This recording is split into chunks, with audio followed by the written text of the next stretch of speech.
Fantasy on a Wednesday. It's the Fast Lane on 101 ESPN with Andrew Marsh, Carey Davis, and Jamie Rivers. I'm Anthony Stalter. Appreciate everybody joining us today. We got another pair of Cardinals tickets to give away. We've got some reaction to the college football playoffs, or the rankings coming out last night. Got a little baseball for you, some NFL. Jim Montgomery, Blues head coach, will join us at 4:30. Let's go, Monty. Joe Vitale will join us at 5 o'clock. So, of course, plenty of Blues hockey to discuss as well on your home of the Blues, 101 ESPN. Speaking of which, Blues won a game last night, boys. Let's go, They baby. won a game. Nice job. Let's go Blues. I don't know. Oh, was that I tried it. Was it weird? Nah, kind of felt good. Did it? Did Yeah. It sounded weird yet not uncomfortable. Let's do it again. Let's go Blues. No? Are you trying to do You know it with who the he sounds voice? like? He sounds like the one coach in Waterboy that nobody can understand. Cool, man. You like to see? One got Marsh. It sounds like Go Tiger. Go Tiger. That's why I thought you were trying to were you adding the Go Tigers? Go Blues. Okay. Go Blues. Yeah. But you gotta say let's go Blues, so it just didn't kind of Yeah, you know what? I think it We're works. bringing it all together. trying. You know? Yeah. Big win for the boys, though. You know why? We're in the New Jerseys, boys. Yeah. Oh, we got the first down. Wow. Okay. Jinx my ass, okay? Well, the overall Enough. record's still not where we want it to be. You know what? They got the Irv off their back. It's all good. They got the Irv off the back. That's I right. miss It's a Irv. deep cut. Yep. Yes, sir. I don't think the jerseys matter, fellas. No, Numbers say otherwise. Numbers say otherwise. They've mattered to this point. I'll say I don't know if the jerseys matter. They definitely do. Blues win 3-2 over the Flames last night at Enterprise Center. Jordan Binnington made 38 saves. 38 He's pretty saves. good, boys. Yeah. He was real good. First of all, he became the Blues leader in games played. That's pretty cool. That as is a cool. goaltender, which is pretty wild, man. Yes, congratulations. Way to Jordan. go, JB. He didn't play his first game until he was, 25, I think? 25, turning 26. And then he's had a hell of a run since then. And here's a cool story for those who don't know. Mike Liute, who held the record before, is actually Jordan Binnington's agent now. Really? He represents Jordan for a number of years now. And so it's pretty cool to talk to Mike Liute and talk to him about Jordan Binnington. And they're very similar in a lot of ways. They even look alike. Tall, skinny, those big noses, like Anthony, And As do you. as do I, trust me. Do I ever? But no, they're very similar in a lot of ways. Quiet, but well-spoken. It's really kind of a cool dynamic overall. Dylan Holloway, power play goal, second straight game with a goal for him. Matthew Kessel, first goal since April 7th of 2024. Nathan Walker made it 3-0 in that second period with a goal himself. Oscar Sundqvist had himself an assist. And as you mentioned, Binnington set the milestone there, played his 348th career game, breaking Mike Liute's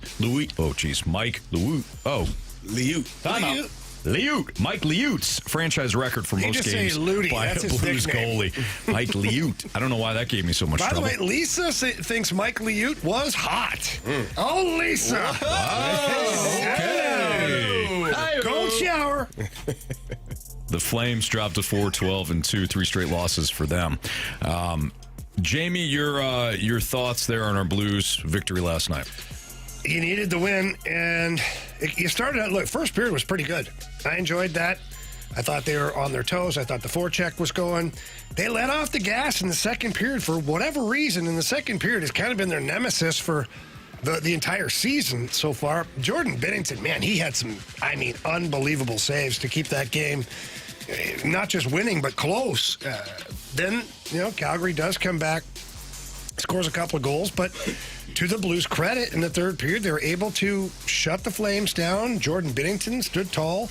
They had a successful 6-on-5 against, didn't give up a goal there, so that's always a plus. Mm-hmm. And we know that that's going to be highlighted, even when they play well 6-on-5, the moment they get scored on 6-on-5. We're going to talk about last year again, but we didn't talk about last year last night, Anthony. No, sir. No, we didn't. Nope, thankfully. So, good effort by the Blues.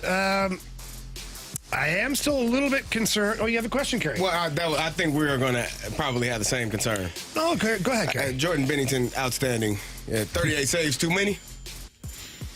Oh, no, I would like to see 40. That would be a shutout. Understood. Right, I get you. I understand that. 40 saves is good, but would you prefer it to be, I don't know, 25 saves and no goals? Yes. At this point, Carey, You don't give a damn. let me tell you how much I give a spin. Okay? A win is a win. Jordan Bennington, actually, I'm just going to be honest for a second. I'm happy they got that many shots on that and that he made those saves, because Jordan Bennington has not had the start of the season that he or anybody else expected or wanted. So for Jordan Bennington to get tons of action in this game, come up with the win, make some huge saves, looked like he was feeling like he was in the groove in there last night, I'm okay with it. If this is habitual, where every game you're giving up 38 to 40 shots on goal, one, you're not going to win hockey games. Two, your goalie's going to be exhausted. Three, it's just not going to work. I have another question slash concern. Put your hand up. All right, Carey Davis. You're up 3-0. You're rolling, and then you might go. I don't know, a guy like me, I drink a lot of water. You know, I'd have my tank here. Propane tank. I didn't know he was going to say water. Might go to the restroom and come back, and damn it, it's 3-2 high. What the hell is going? What? Help me. Do you want to hear what Jim Montgomery? I would love to hear it. Here's Monty on how he felt about the team's response following those 2 goals. I thought after that, I really enjoyed our response. It's what you want. You want to go back and take control and momentum of the game. And I went down the 3 lines, and the 3 lines really responded. They built momentum heading into the third. There you go. There you go. See? Take that, Carey. There you go. No concern after your bathroom break. No. The concern was not after the bathroom break. The concern was During the bathroom break. Well, hey, you didn't see him. It was a 3-0 game. But when you come back, you're like, what the hell just happened? Things happen. Yeah. You gave up some scoring opportunities. The one goal, I think, Jordan Bennington would like back. He was off his angle just a little bit, beat him to the blocker side. The second goal, there was a screen in front of him, a weak little wrist shot. You couldn't tell if it got deflected or not ultimately at the very end. They did credit it to the defenseman who wristed it in on net. That was just not a great goal, but I don't blame the goalie. If you can't see it, it's hard to stop it. A win's a win's a win. I mean, I'm happy about that. I mean, I hate that we're in this spot to be talking about it, but I'm with Jamie. I don't care. I don't care who the opponent is at this point. You got to stockpile some victories. It's the same thing we talked about when they beat Buffalo. Like, okay, let's stockpile the wins right now. Now, if they play horribly against the Flyers in a day or two, then that's certainly unfortunate. But it's much easier to start to build some momentum after a game like that than it is when you're facing a 3rd straight loss, 4th straight loss, or I don't care about the point that they get if they lose the game. Yeah. They got to stockpile victories. And the big thing is they are not with Calgary anymore as the 2 worst teams in the NHL. We have gained ground in the standings, and Jamie, you were saying in the office that the Blues aren't that far off from a playoff guys, spot. This is how stupid this is. Like, we are all panicking, and I get it, because it hasn't been pretty. The Blues are 4 points out of a playoff spot, 2 wins. And the 2 teams that they're chasing right now, Chicago and San Jose. So the wheels are going to fall off at some point. Couple of juggernauts in 2012. 2028? 2028? 14? 13, 12. 30? 2030, maybe? 10 plus years ago. But my point is that some of those teams that are ahead of them are going to go through some of these dips in the valley here as well throughout the season. So if you're the Blues, just focus on winning games right now. It doesn't necessarily have to look a certain way. Just win the games. I would love to see them close out this homestand with 2 wins, Friday, Saturday, because then they got a 10-day road trip, 5 games on the road. It's not going to be an easy task. So you try to stockpile some of these points before you hit the road. No doubt. For those that are listening and probably thinking, where is the same energy that you're having right now that we did not have for the Cardinals back in the summer when they were only a few games out? What is the difference between what the Cardinals are going through and what the Blues are going through right now? Oh, you want to go first? You had your hand up first. Okay. One, at the start of the season, just like the start of the season of the Blues, when the Cardinals were in this spot and were actually like second in the division, we were excited. So the energy was there. Now, even towards the end of the season, when the Cardinals were just a couple of games back, we were like, it just got to where at the very end, when we could just see them sliding and sliding and sliding, that you lose a little bit of interest. Is it because that with this team we saw what they could do last year, so we know that they're capable of doing it, whereas we have not seen that with the Cardinals? That group hasn't proven to us that they can actually get the job done. I also think it's expectations. We have higher expectations for the Blues than we did the Cardinals. The Cardinals, we were kind of reserved to, all right, this is not a playoff team. They have to rebuild. They're in transition with the front office. So the expectations weren't very high. So it's much easier to go back onto the expectations at the start of the year and say, okay, what were they then? And what are they now? I think the Blues, I do think part of what you said is right in that we saw it last year. Right.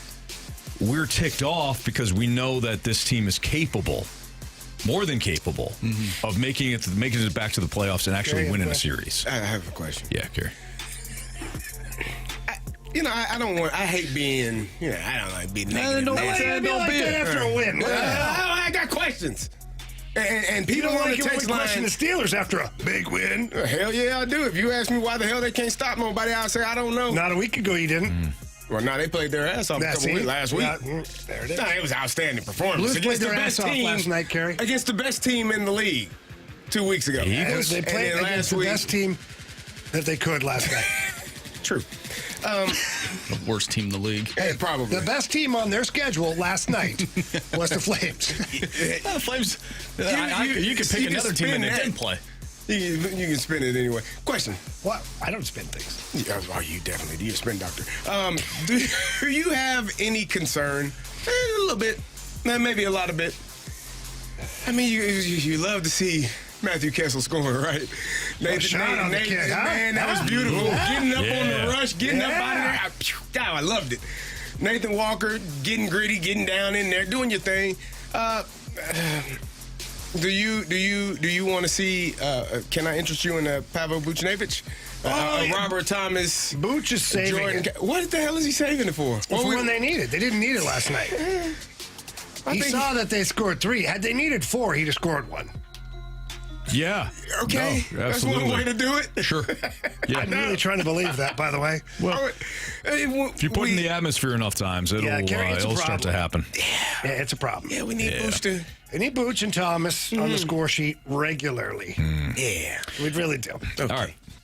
It's Fastlane on We're 101 going to hear ESPN. that later in the show, so stay tuned. Yes, we are. And Jim Montgomery again will join us at 4:30. Joe Vitale at 5 o'clock. So a lot of Blues talk to come.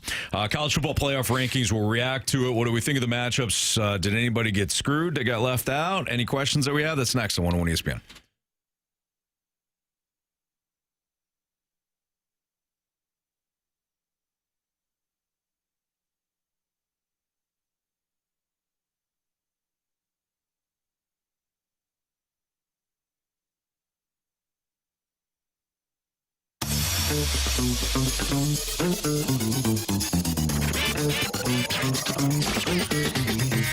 Whether you're looking for a brand new vehicle or pre-owned vehicle, head over to Londoff Chevrolet. They have the best inventory around, and they've got 2 locations. Yes, they do. The original location, Florissant, Missouri, we all know where that is. We've all been by there, drove past it. Some people think, it's too far. It's all the way out in North County. Guess what? We've got another location for you. The Londoff Autoplex, located in St. Peters, right off of Highway 70. Jim Sappho and the crew run that one out there. Both locations have tremendous inventory, whether it's brand new or pre-owned vehicles. I can tell you this for a fact, that both locations have exceptional customer service. My son, Braden, and I, we got our cars down at Londoff in Florissant, Missouri. My girlfriend and my other kids, they got their vehicles out at the Autoplex. And I tell you what, we are thrilled every time we have to go to Londoff Chevrolet because they take great care of us. And they'll do the same for you. So please, visit either location. Tell them Jamie Rivers sent you in. If you can't get there in person, get there online. Visit Londoff.com or LondoffAutoplex.com. Are you kidding me? Johnny Londoff Chevrolet.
Fastline on 101 ESPN with Andrew Marsh, Carey Davis, and Jamie Rivers. I'm Anthony Stalter. So the second college football playoff rankings were released last night. Ohio State, Indiana, Texas A&M, and Alabama all remain atop the college football playoff rankings 1 through 4. Texas Tech, Ole Miss, Oregon, Notre Dame, Texas, Oklahoma, and BYU rounded out the top 12 teams. However, just like we talked about last week, since 5 conference champions are guaranteed to make the 12-team bracket, number 15, Miami, who right now projects as the ACC champion, even though they might not even play in the ACC title game, would replace Oklahoma as the 11th seed, and then number 24, South Florida, the highest-ranked Group 5 champion, would replace BYU as the 12th seed. Here is my thought on this. I wanted to ask you guys this. I know it's convoluted. Jamie's head is about to explode. The biggest, I'm not going to do it again. Right now, the committee has 2 big problems. The ACC and the Group of 5. Mm-hmm. The ACC right now does not have, and probably won't have by the end of the year, a clear top team that we're going to feel good about. Georgia Tech. I'm going to stay on Georgia Tech, especially if they are able to defeat Georgia at the end of the year. And if they're not, then, we're kind of talking about the same thing again, right? Yeah. But I do think Georgia Tech is, in my opinion, the clear favorite in that conference. If they beat Georgia, I think and you're right. The ACC championship game. That's a different story, because at least you say if they flexed against the right now the number 5 team in the nation. But the 2 big issues, the ACC and then the Group of 5. I will say this though, when I saw that South Florida would replace BYU, I had less of an issue than a week ago when Memphis was replacing whoever it was, Texas or whoever, right? Because Memphis, even though they beat South Florida, Memphis just lost to somebody on Friday night that they had no Tulane, and I shouldn't say they have no business losing to them, because Tulane's a good program for the Group of 5. Mm-hmm. But I have less of an issue because I think South Florida's fun to watch. You like South Florida? I like South Florida. They put up a lot of points. Yeah. BYU, sorry, nobody's really interested in BYU outside of BYU.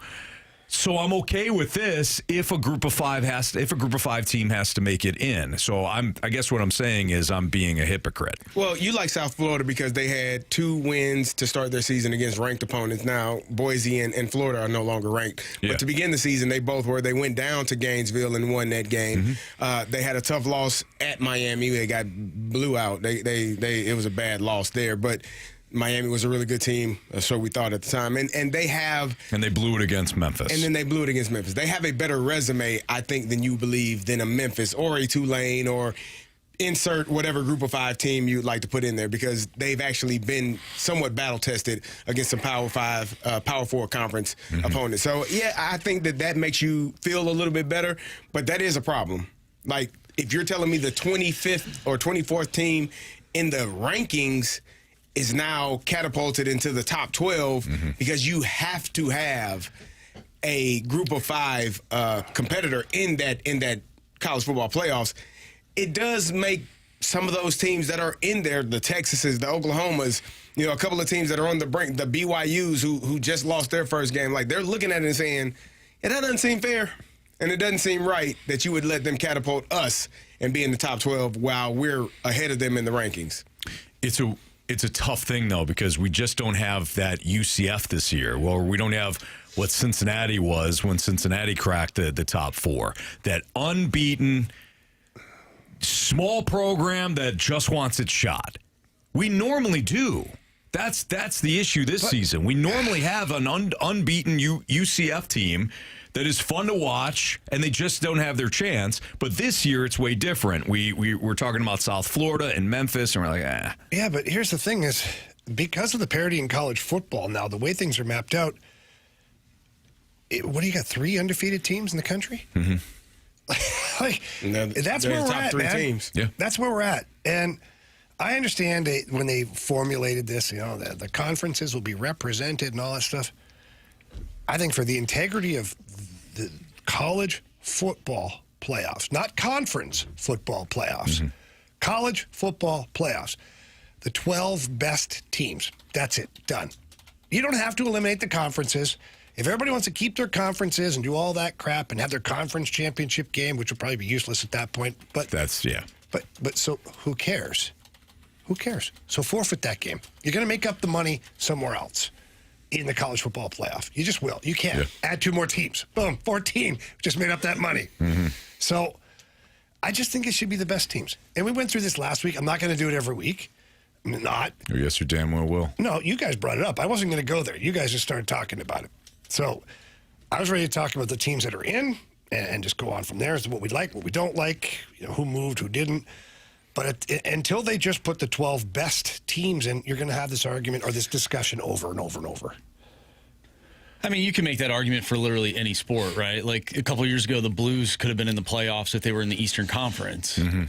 Are you going to get rid of the conferences in the NHL to make sure the top 16 teams in the NHL make the playoffs? I think that's different, though. It's been discussed. Because in the NHL, in the NBA, in Major League, like you play everybody. So in the American Conference, you're not playing, teams in the SEC consistently. You're not playing teams in the Big Ten consistently. So there is not as much of a level of competition where that all things are equal and these teams can compete. That's why I think South Florida actually makes Anthony feel the best, because he's seen them play on the road at Florida against an SEC team, and they won. He's seen them play at an ACC team in Miami, who right now is in the college football playoffs. Like, that makes you feel better because you have like opponents that say, okay, they can. Yeah. They have been on the field with those teams, and I don't expect them to just get thumped in the first game. It's similar to why I felt Boise was okay last year. Right. Because they went to Oregon and took it down to the wire. And I watched the best running back in the country have 200 yards rushing against what was the number 1 team in the country. I'm like, oh, crap, this team can actually play. Yeah. Now, they got thumped when they played Penn State, but it just made you feel a little bit better. It made you feel better. Absolutely. Yeah. It made you feel better as a viewer. Correct. Not as let's talk about it from what Jamie's talking about with the top 12 teams, and I agree with you. Top 12 teams should get in regardless. But as a viewer, if we know these are the parameters, at least give me a USF program that can hang 40 points on the board. Now, do I expect them to go on the road in round 1 and win that game? No, it's going to probably look like SMU did a year ago at Penn State, where it's like, fun SMU team. That ended quickly. It's over. But at least we saw it, we got it out of the way, and now we can move forward. Yeah. I think for me, I'm more okay with this being a thing just because, when I was in college, the way that college hockey works, there's some conferences where I'm like, these teams can't compete with some of the better conferences in college hockey, but they get an automatic bid into the tournament. Now, typically they're the 16 seed, but I've seen those teams upset the number 1 team multiple times, and it becomes a fun storyline. I'm not saying that that's going to happen in college football by any means, but there's the opportunity for it. Mm-hmm. So that's why I'm more accepting of this. I agree with you. However, hockey's a different sport. It totally is. But just for the sake of the discussion, okay, because I'm not arguing, for the sake of a discussion here, what do you think the percentage is of that?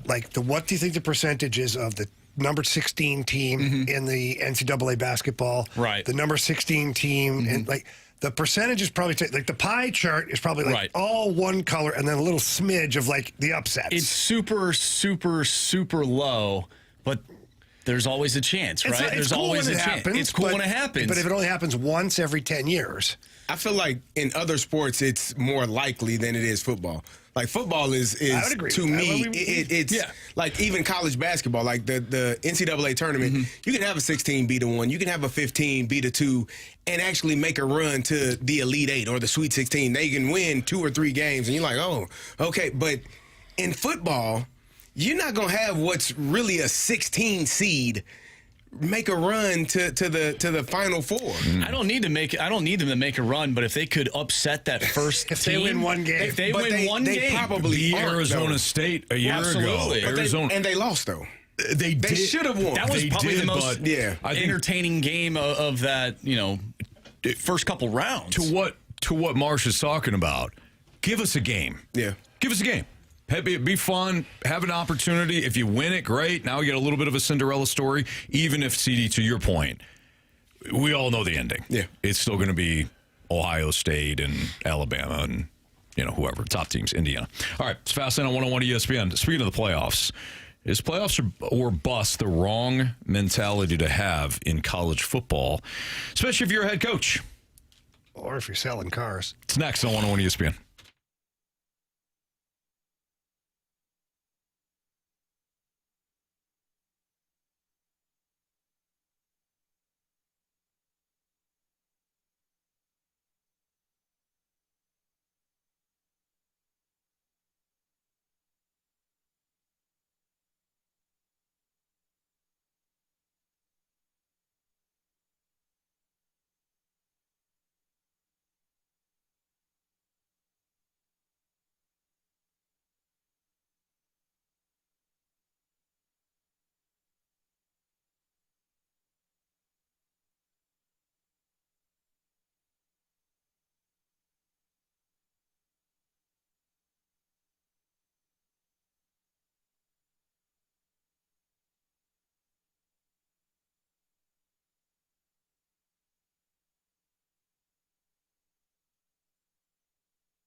101 ESPN Sports Center.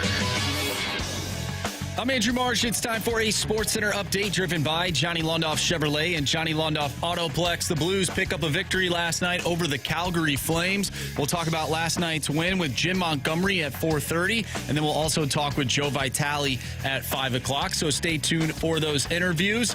Thursday night football tomorrow. The Patriots take on the Jets. Pregame starts at 6:30. Kickoff is at 7:15. And then the Blues are back in action on Friday as they'll go up against the Philadelphia Flyers. Pregame starts at 6.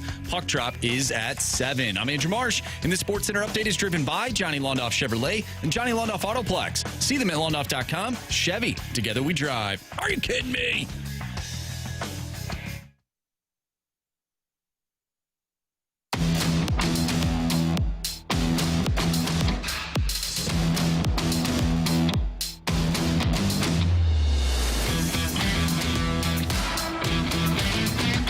Got done talking about the latest college football rankings here on 101 ESPN. One team that we didn't mention because, of course, they suffered their third loss of the season is Mizzou. And Eli Drinkowitz, who appeared on Tiger Talk, mentioned how, well, you know what, having the playoffs or bust mentality might be the wrong approach.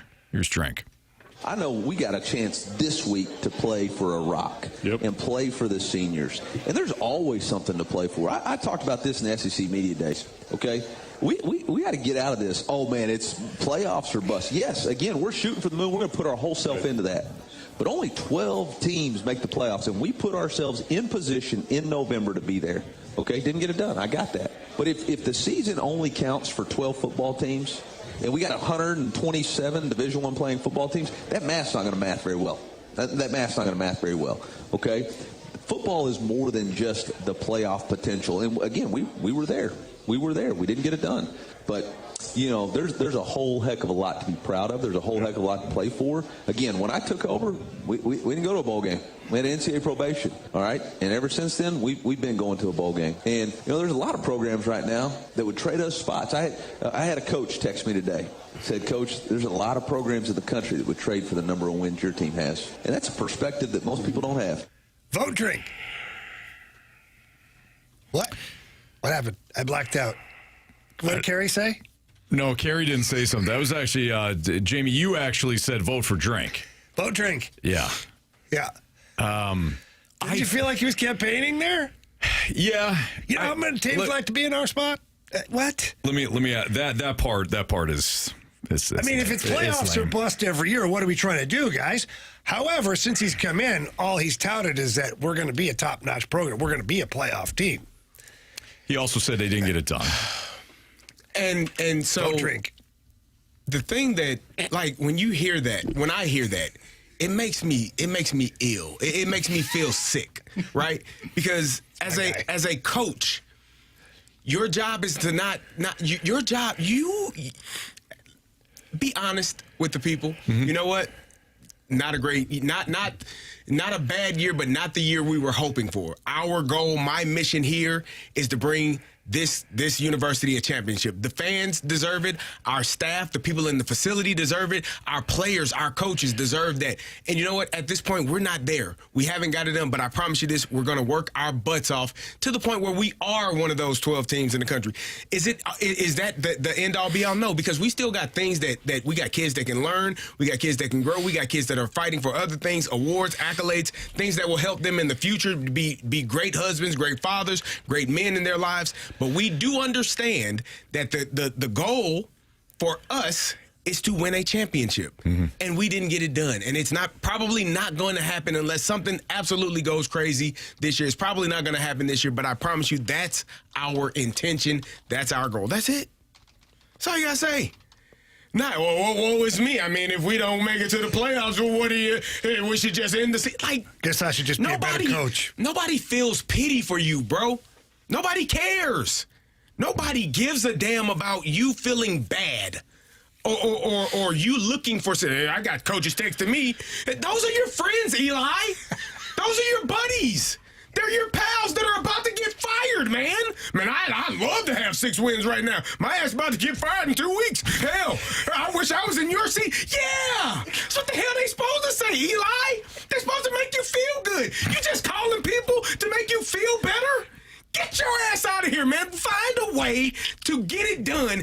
And when you don't get it done, acknowledge that we didn't get it done. It's heartbreaking. It's depressing. You can have reasons that are not excuses. It's tough as hell to win an SEC championship game with your third quarterback starting his first game as a freshman. That's not an excuse. That's a legit reason. I'm not making excuses. But at the end of the day, we have a next man up mentality. And you know what? Matt will be better this week than he was last week. That's the mindset.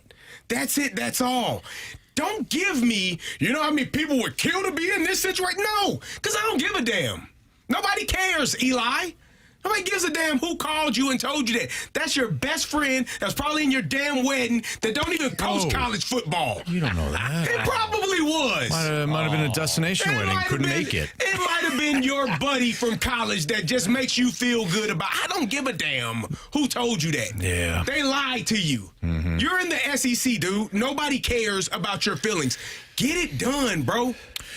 He did quit making excuses. He did say that they didn't get it done. Mm-hmm. He did. He mentioned it a couple of times. Anthony, the end is. He did. He said. He said we didn't get it, but we didn't get it done. That's a throwaway comment. We call that he sandwiched it. Okay. Yeah. He had the one piece of bread, which was the woe is me. You know, maybe it's not always. It can't be playoffs or bust. You know. Right. And then we didn't get it done. And then poor me on the back end. Let me be the devil here for a second. Okay? If you're gonna have a sandwich, Anthony, you've got to eat the bread too. I know you just like to eat the meat, but you got to eat the bread. Sometimes you got to watch the carbs. You jerk bag. Just keep eating. Allow me to be the devil here. He's got to sell it to his team that they still have something to play for. He's got to sell it to future recruits that they still have something to play for. Now, the whole thing at the end where he's saying, I got a buddy calling me or another coach is calling, that's lame. That's lame. But he did say several times, we didn't get it done.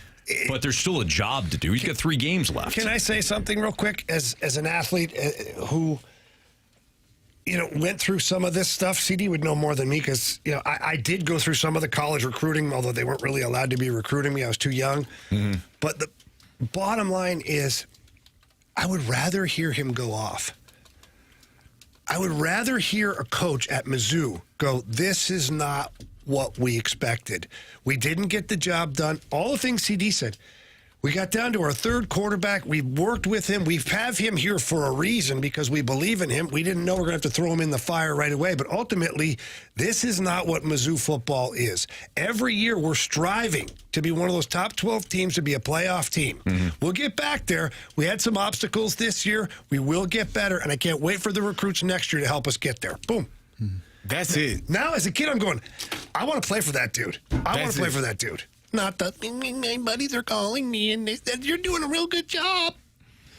Well, it's the timing of everything, right? Like now you are pretty much officially, unless like what Carey said, unless some crazy stuff happens, which it could. I mean, it is college football. They're not going to get in. But they're not going to get in. We don't have to. Yeah. It's the timing of everything to when you're officially somewhat eliminated to say, yeah, college playoffs, it's not playoff or bust. Like when is he going to say it though? Like it should be though. It should be though. Well, again though, I think he did say. This isn't our goal. Well, no, he did. He did. I mean... But then why say playoff or bust shouldn't be the mentality? Because it should be. Okay, but if you say... Again, let me play the devil in this one. If you say, playoff, it's playoffs or bust, we didn't get it done. Did not get it done. Mm-hmm. Well, who do we got next? Mississippi State, doesn't matter. We ain't playing for the playoffs. Like you can't have that man. You can't have that mentality either. No, I understand. But then it doesn't matter because then the coach goes into the locker room and has a talk with the team. Do you know how many coaches I played for did exactly what you just said? It's like, oh, we didn't get done, and you, oh man, we're really. And they come in and said, listen, it's us against the freaking world now. Nobody thinks you guys can beat Oklahoma. Nobody's giving you a chance against it. You know what? Screw them. Let's show them the last 3 games that we're going to win these 3. And had we won that one freaking game with a real quarterback, we'd be in this damn thing. That's what I tell my kids. And then they, okay. Get off social media, too. Don't be listening to what Coach says with the media. Because half of it's BS. Honestly, that's some of the best advice. I think the playoffs or bust comment is kind of throwing me for a loop with the timing of everything. Because you just lost, because you just got eliminated pretty much. Now it's not, playoffs don't really matter. Yeah. I think it's that, I feel like you could say all the other stuff, but without saying it's playoffs or bust. That's not, because there's so many teams, the math isn't mathing, all that stuff. It's that it should be playoffs or bust. You're not there anymore because you got eliminated. It is what it is, but don't. To me, he minimized the playoff. Had he just said that part, what you're talking about, I would say, and I did have the response earlier about how, okay, you weren't saying that a week ago, dude, when you're still in the playoffs. Right. So if it was just that spot. But listening to the entirety of what his comment was, right. Again, I hated the ending, but it's not as if he minimized the playoff aspect. He's just saying now, okay, we gotta move forward here. And I agree with that. I just feel like, this is just my opinion, he minimized the playoff. Yeah. Are you guys ferociously responding? It seems that way. This has been unbelievable.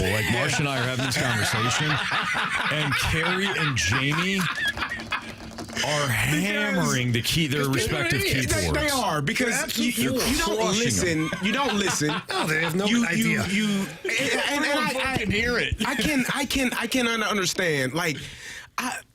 Relationships make so much more sense to me now that I'm on this show and on radio and listen to these people and watch these things. Because half the people don't listen to spit. They don't hear. They don't Nick comprehend. From St. Charles says, my comments attitude reak of jealousy. Jealousy of what? What are you talking about? What am I jealous of, you fool? What am I jealous of? I had a comment, had a texter say, you wouldn't say this. With his 6 wins? Oh, that's good for some. But I don't know, what am I jealous of? If you're going to say something, you got to back it up a little bit. No? A texter say, oh, you wouldn't say this if this was Illinois. You don't know me, man. Because I would. He has. And I have. Yeah. I don't, it doesn't matter who it is. Your job as a college coach is to inspire young men. As a college football coach, is to inspire young men to run through a wall for you, to make sure. And when you don't get that result, it is not to make excuses or make a reason or say, hey, most teams would be happy to have that. No, you're not most teams. And if you continue to think that way or talk that way, you will continue to be like most teams. We just talked about this. Can Missouri realistically make a championship a run? Are they in that conversation? How do you get into that conversation? You take accountability for your shortcomings and the things that you did not get done, and then you say, this is how we're going to get it done from here on out. Because I do understand the expectations, and we have those. Nobody here, he could even say, none of y'all have greater expectations for this program than I do. I'm frustrated. Our season isn't over. It's not done. But you minimized in my opinion, and I think, Jamie, you feel the same way, you minimized what the ultimate goal was to start the season. It was to make the playoffs, and it was to make a championship run this year and last year. And I said the same thing about Illinois. This year is not as great of a year for me because I feel like the expectation was making the playoffs and having a damn chance to be in the dance. And we lost 3 games, and we don't have that chance either. And it's frustrating. So you're not alone, Missouri fans, but the expectation is this is where we want to be. We're going to get there, and we're going to work our asses off to get there. Not, well, most people will be happy to be where we are. That's a cop-out. That's you letting yourself and your team off the hook. And I don't agree with that. And I think you should stand up and say, hey, it wasn't good enough. And it's frustrating. And we are playing our third quarterback, but damn it, so what? Next year, Matt Zollers will have more experience. Bo Pribula, if he's back, whatever, will be better, will be healthier, and hopefully we can do everything that we didn't get done this year, we can get it done next year. That's all I'm saying. And that's not exactly what he said, 314. You need to listen more. Which one? What did I say? That's exactly what he said. That's not what he said. No, it's not. And to close this out with is, again, I'm a Mizzou fan. So if you're a Mizzou fan and you're entitled to back, drink, and be all this crazy stuff, why can't I, as a Mizzou fan, want more from drink and want more from the program? Why am I wrong for wanting something different than you? Bottom line. I'm calling him out because I have experience with coaches that have sounded just like that. And those coaches keep getting jobs. They do. A lot of jobs. But guess what they don't do? They don't ever have ultimate success. And that's what I'm basing my opinion off of, is fact that I've lived these times before. All right. Okay. Anthony, you're way off clock. Get better.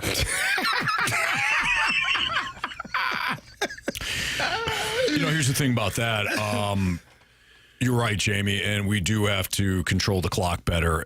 It's not what I want out of this show, and ultimately the clock management falls on these shoulders, and we will get better as soon as Carey and Jamie shut their mouths. It's the Fast Lane on 101 ESPN. What does this offseason look like for the car? Oh, okay, well, this will go quick. What does this offseason look like for the Cards? That's next on 101 ESPN.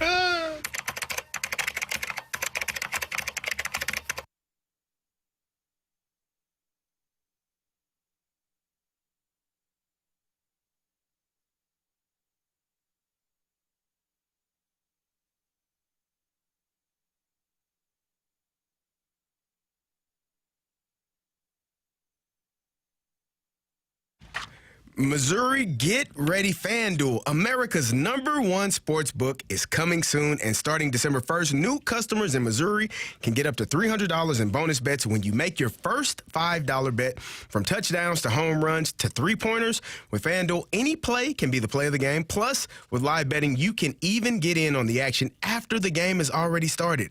All on an app that's safe, secure, and super easy to use. FanDuel is the best way to game day, and it's coming soon to Missouri. Just visit FanDuel.com/Missouri to learn more. This way, you'll be all set to bet when FanDuel goes live in Missouri on December 1st. That's FanDuel.com/Missouri. Play your game with FanDuel, the #1 rated sportsbook app. Must be 21 plus and present in Missouri. First online real money wager only. $5 first deposit required. Offer starts December 1st, 2025. Excludes customers who redeem pre-launch sign-up offer. Bonus issued as non-withdrawable bonus bets which expire 7 days after receipt. Restrictions apply. See terms at sportsbook.fanduel.com. Gambling problem? Call 1-800-GAMBLER or visit fanduel.com/RG.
what, Jamie? I won't bring him up ever again. For you.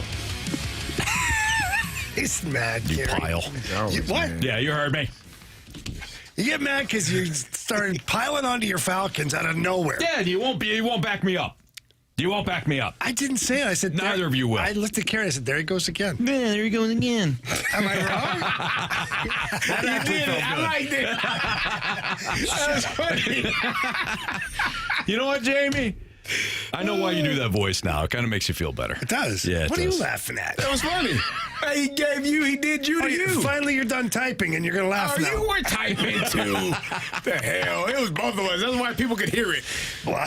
Typing our asses off. Because I got bad fingers. I have to type with my fists. Anthony, I just sent you a text. Let's see here. You gotta.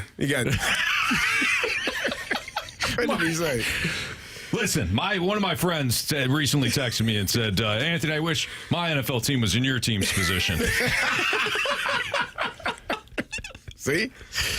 Oh, man. Actually, I don't. Your team has a worse record. Thank you. Thank you. I appreciate you.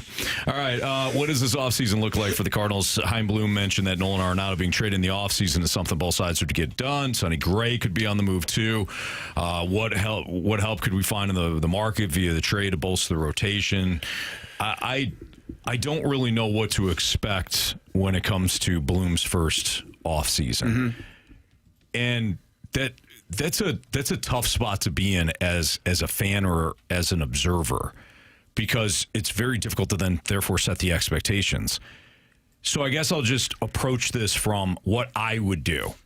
What I would do if I'm Chaim Bloom. Mm-hmm. What I would do is I would find guys that are either coming off, and I'm talking about players that have had a decent track record, and maybe they're dealt with an injury last year. They had a down year. They had a down year or two, but there's still something there that they could turn their season around.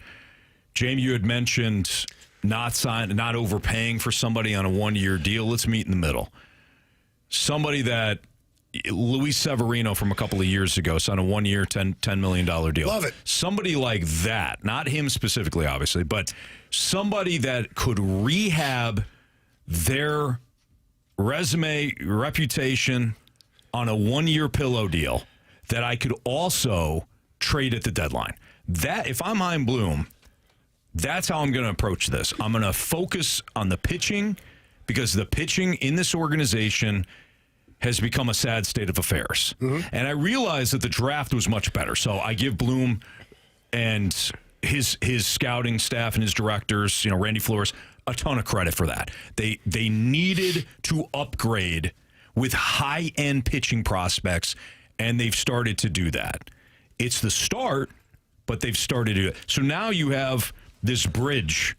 I've got to go from where we are now, which is we don't have a ton of talent in our rotation that we're relying upon, to where I think we're going to be in a year or two. So who's available that could possibly rehab their reputation? I'm signing those guys, because it doesn't make sense to sign somebody for $200 million. Does it have to be a reclamation project? Because I don't think so. Because I was reading on the Athletic, and they had a few names of players that could be on the trade market this offseason. Sandy Alcantara is one of them. He's got 2 years for $17 million a year. I would have acquired him at the deadline last year. For 2 years, I'd be all over 2 years, $17 million a year. And he's 30 years old with a club option for the third year. Hunter Green, Reds pitcher, is a 3 years, $13 million when you average it out to about $13 million Not a getting year. him, but would love it. Yeah, I like him. That's what it's. We're not getting him from Cincinnati. You don't think? No, I don't think They're going to make a trade for you? Mm-mm. For him? No. Freddie Peralta? Yes. Another in division? But again, it's division. Yeah. Man, they don't care. I think They do care. Yeah. Why would they care? They're trying to get money off. Because they get weird about it. Make a 3-team Teams get weird. You could do a 3-team. Make a 3-team trade. But, Anthony, going back to your original comment, Carey, by the way, yes to all of those, if we could ever get them. Right. Just so you don't think we don't like it. We do. Yeah. We like the He pictures. hated it. It's cool. No, I love the idea. Just The pictures are great, Carey. We like that. You're just being, how do we say it? Overzealous? Overzealous? No, that's not it. Short-sighted? Yeah. Narrow-minded. Nearsighted. No, not narrow-minded. Nearsighted. What? Just, That's not I it. got no vision, is what you're saying. I got no marbles. Go ahead. What I was thinking about your pitching suggestion is, I like the 1-year pillow deal, but why not make it one with a team option? And the salary would be higher. So let's say it's, I don't know, pitcher X, Y, or Z. You say we're going to give you $10 million or $11 million. You're a bit of a reclamation project. Yeah.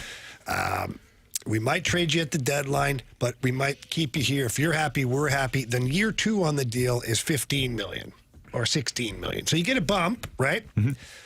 But we have the option in the offseason. So you can either be a free agent again if we think, we don't want to pay the money, or, we're not thrilled. We hit the market again. Yep. Or we retain you, but you get a bump, and you get 1 more year, like your showcase here, and then go on, from there. Like, Sure. If the player would accept it as a team, that's what I would try to do, because I'd like to have the option to keep guys. Doesn't mean I have to.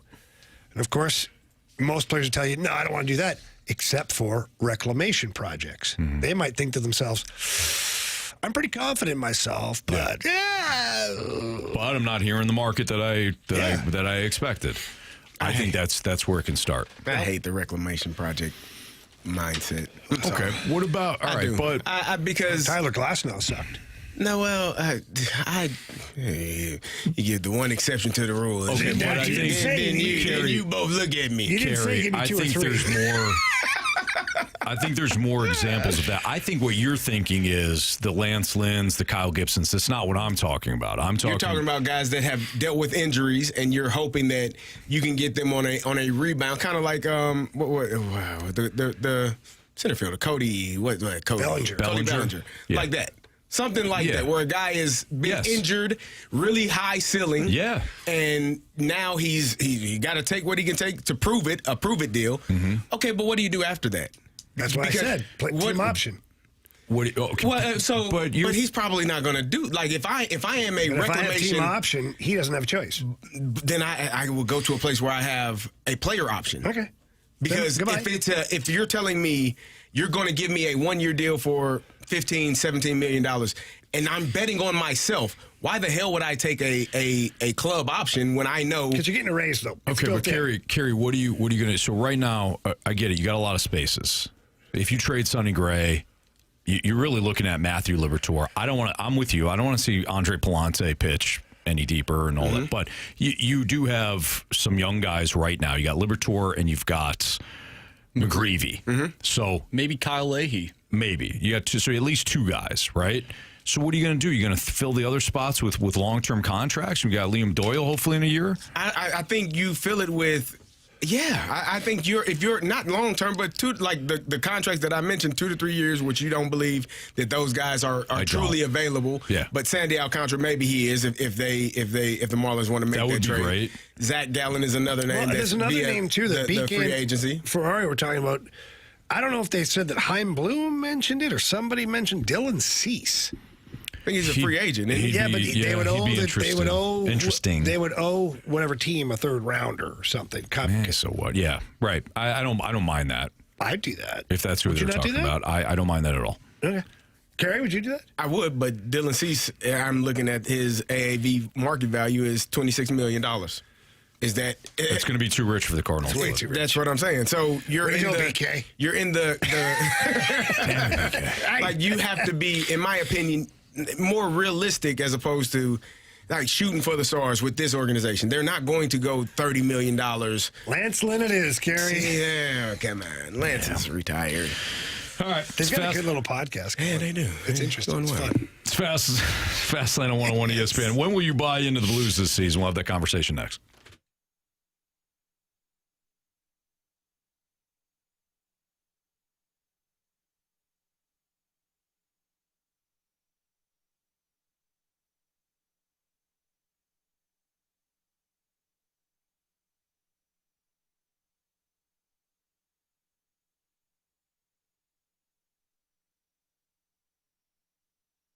So right now, the countdown to Thanksgiving food collection is running through November 21st. So now through November 21st, drop off any non-perishable food item at any Lee's Famous Recipe Chicken or Hot Shot Sports Bar and Grill location to support Operation Food Search and help local families this Thanksgiving season. Every donation earns a free Coca-Cola beverage for you, limit one per person per day. Plus, each donor can enter to win $100 gift cards from Lee's and Hot Shots, as well as hockey tickets from us at 101 ESPN.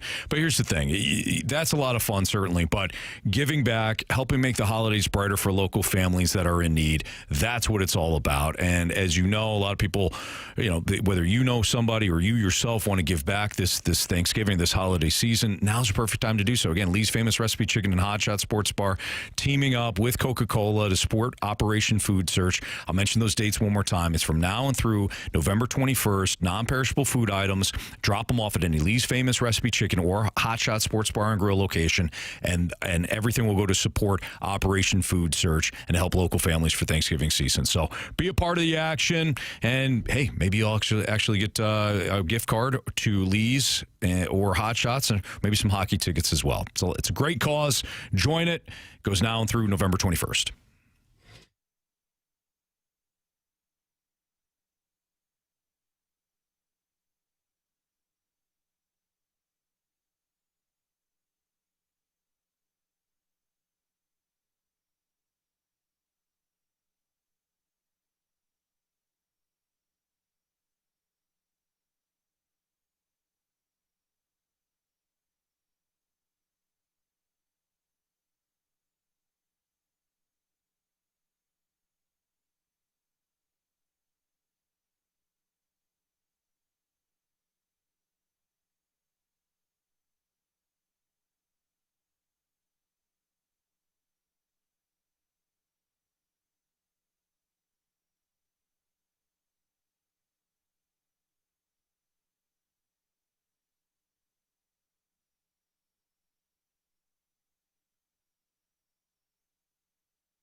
What you're missing right now, what we thought was going to allow them to go over the top, is you have all of this depth. The defensemen are a little more developed now, and you look in the net, like everybody was happy with what they had in net going into the season. You add on top of that the Kyrou taking the next step, Thomas taking a leap, Booch getting closer to what he was 2 years ago. All right, hot damn, this can be not only a playoff team, but a contender in the Western Conference. But like all of that has come together over the last 7 games, except for your top dudes.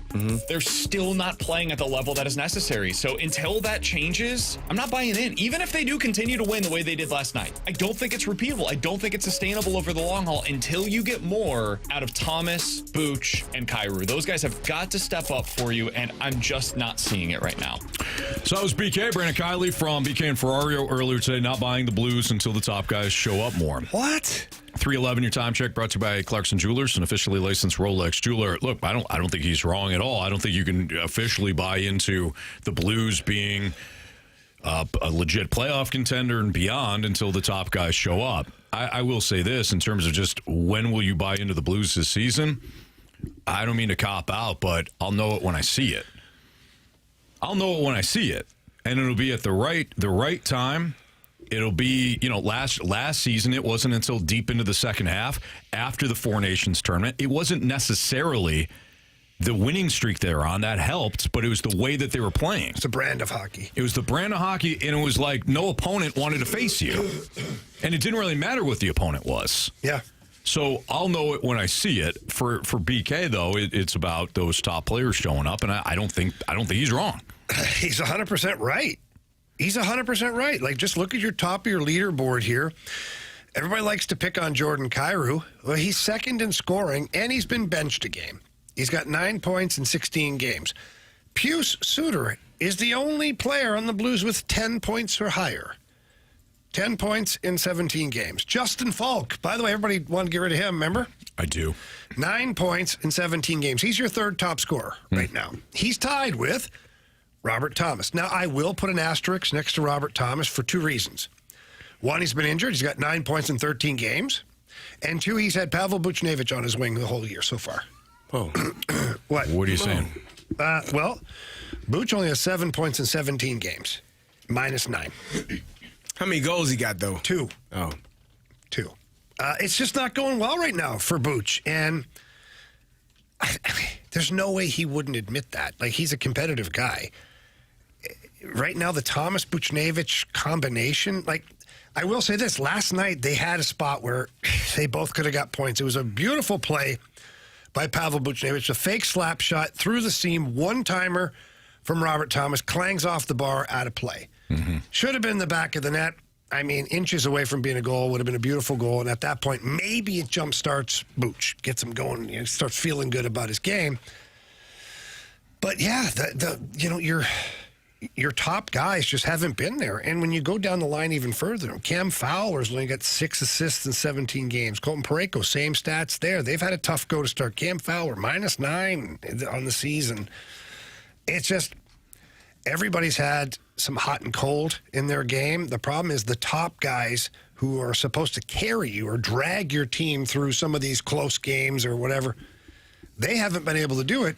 Whereas your role players, your bottom 6 guys, your Walker, who scored last night, your Matthew Kessel, who scores last night, and Holloway, was great to see him get on the board. He's picking it up here a little bit. But again, too many bottom 6, bottom pair players that are carrying the load right now. Yeah. That's been the problem since day one for these Blues. It's unfortunate. I don't know. Sucks that Jake Neighbors is out because he has 7 points in 8 games, 6 goals in 8 games. You don't think you could use him right now? Of course you could. Yeah. I guess the good thing is, and maybe I'm being naive, but if you're looking at Splashback Deuce's comment. Yeah, Splashback Deuce in the snake because a lot of people, all caps, would love to have Booch's numbers right now. Guys, I have friends call me and text me that they said a lot of people would like to have those numbers right now. Yeah. The way I'm looking at this is I don't expect, I'll just talk to Marsh, I don't expect that Robert Thomas, Marsh, or Jordan Kyrou, some of the top players for the Blues, are going to play like this all season. They're too good of players to just have all collectively have miserable years. So at some point they're going to turn it on. Now, it's just a matter of at what point in the season are you, and how far are you behind? Well, and the positive thing is that you are getting production from your bottom 6. That's true, we too. could be getting zero production. Yeah. So it's good to know that those guys can contribute and lead your team for a specific stretch of time. Very true. And when those guys ultimately do, the top six start getting things going. If they do, we hope they do. We expect them to. Then you'll see more of a well-rounded team with the bottom six hopefully still pitching in and getting those big-time goals when you need them. Certainly. We got some funny people in the snake pit, man. Yes, we do. They are hilarious. Yeah, John scores. Yeah, keep it up, man. Yeah, John scores and Splash. You guys are killing it right now. But he's not wrong. No, nobody's wrong. Yeah, I mean, Pius Suter and all these other guys, they were put onto your roster as depth scoring, support cast, not leading the scoreboard. Like the top three should be Thomas, Kyrou, Buchnevich, and then the pack. Holloway, I would expect him to be up there. Like that's where you should be. Snuggie, Jake Neighbors. It should be very evident who your top players are based on your top six scores. Can I ask I don't know if it's a silly question. Why is it that they aren't producing the points, the goals? Why are they struggling in this? You don't have an answer. Okay. I got an answer for you. I got a couple. His name is Jordan Kyrou. Guys, Just blaming him again? No, he sat out. He did his time, man. You don't keep punishing he did his somebody time, yeah. that did Maybe their someone time. else should do some time. You know? He did his time. He sat his ass up there with his glasses on and watched that game like a hawk. And he came out in the next game and scored a goal. Whoa, what are you saying? He should be a Blackhawk? Not his hair. I'm a Seahawk, Anthony. Oh, a Seahawk. A lot of hawks. Oh, no. The Ice Hawks. With Central Hawks. Could you say that they are like making silly plays or they're not getting the puck to the net enough? Like they're trying too much? Is that the reason why they're not finding offensive production? For Booch, for me, he's playing too slow. Well, no, that's He didn't even bring up Booch. I'm just talking about all of them. Well, I thought we were still talking about Thomas and Booch. I'm talking about all of them as a whole, the top six. Carey. Marcia. Oh, come on. But We actually covered everybody that time. Nice job, guys. like, are you seeing where they're trying to do too much? They're trying to feed a pass through two guys or something. Oh, on the power play. Well, just in general, like Yes. Not all the time. not all Like, the time, but The problem is there hasn't been a steady pattern of play that I can put my finger on. right, something Whether different it's- every game. Whether it's too many shots from bad angles, can't get maybe one game. The next game, not shooting enough. Right. The next game, not getting to the blue paint. The next game, not defending the middle of the ice. Like it's always, it just seems to be one thing or another that is, impeding them right now. I'm waiting for Robert Thomas to say, "Screw it, I'm just going to shoot the puck." That'd be nice. Because at this point, nobody else is putting the puck in the net on my line. Might as well be I'm you. just going to do it myself. To hell with it. I'll do it myself. All right. Air Comfort Service text line is 314-399-9646. If you had a question for us, send it in to the Air Comfort Service text line. Sports Six Pack Part 1 next.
question. It's time for the Fast Lane to answer your sports questions. I want to ask you a bunch of questions, and I want to have them answered immediately. Asking me all these weird questions. Answer the question. Answer the question. Answer me! Refreshed by Urban Chestnut. Urban Chestnut Swickle Light Premium Light Beer. Live your lifestyle, St. Louis.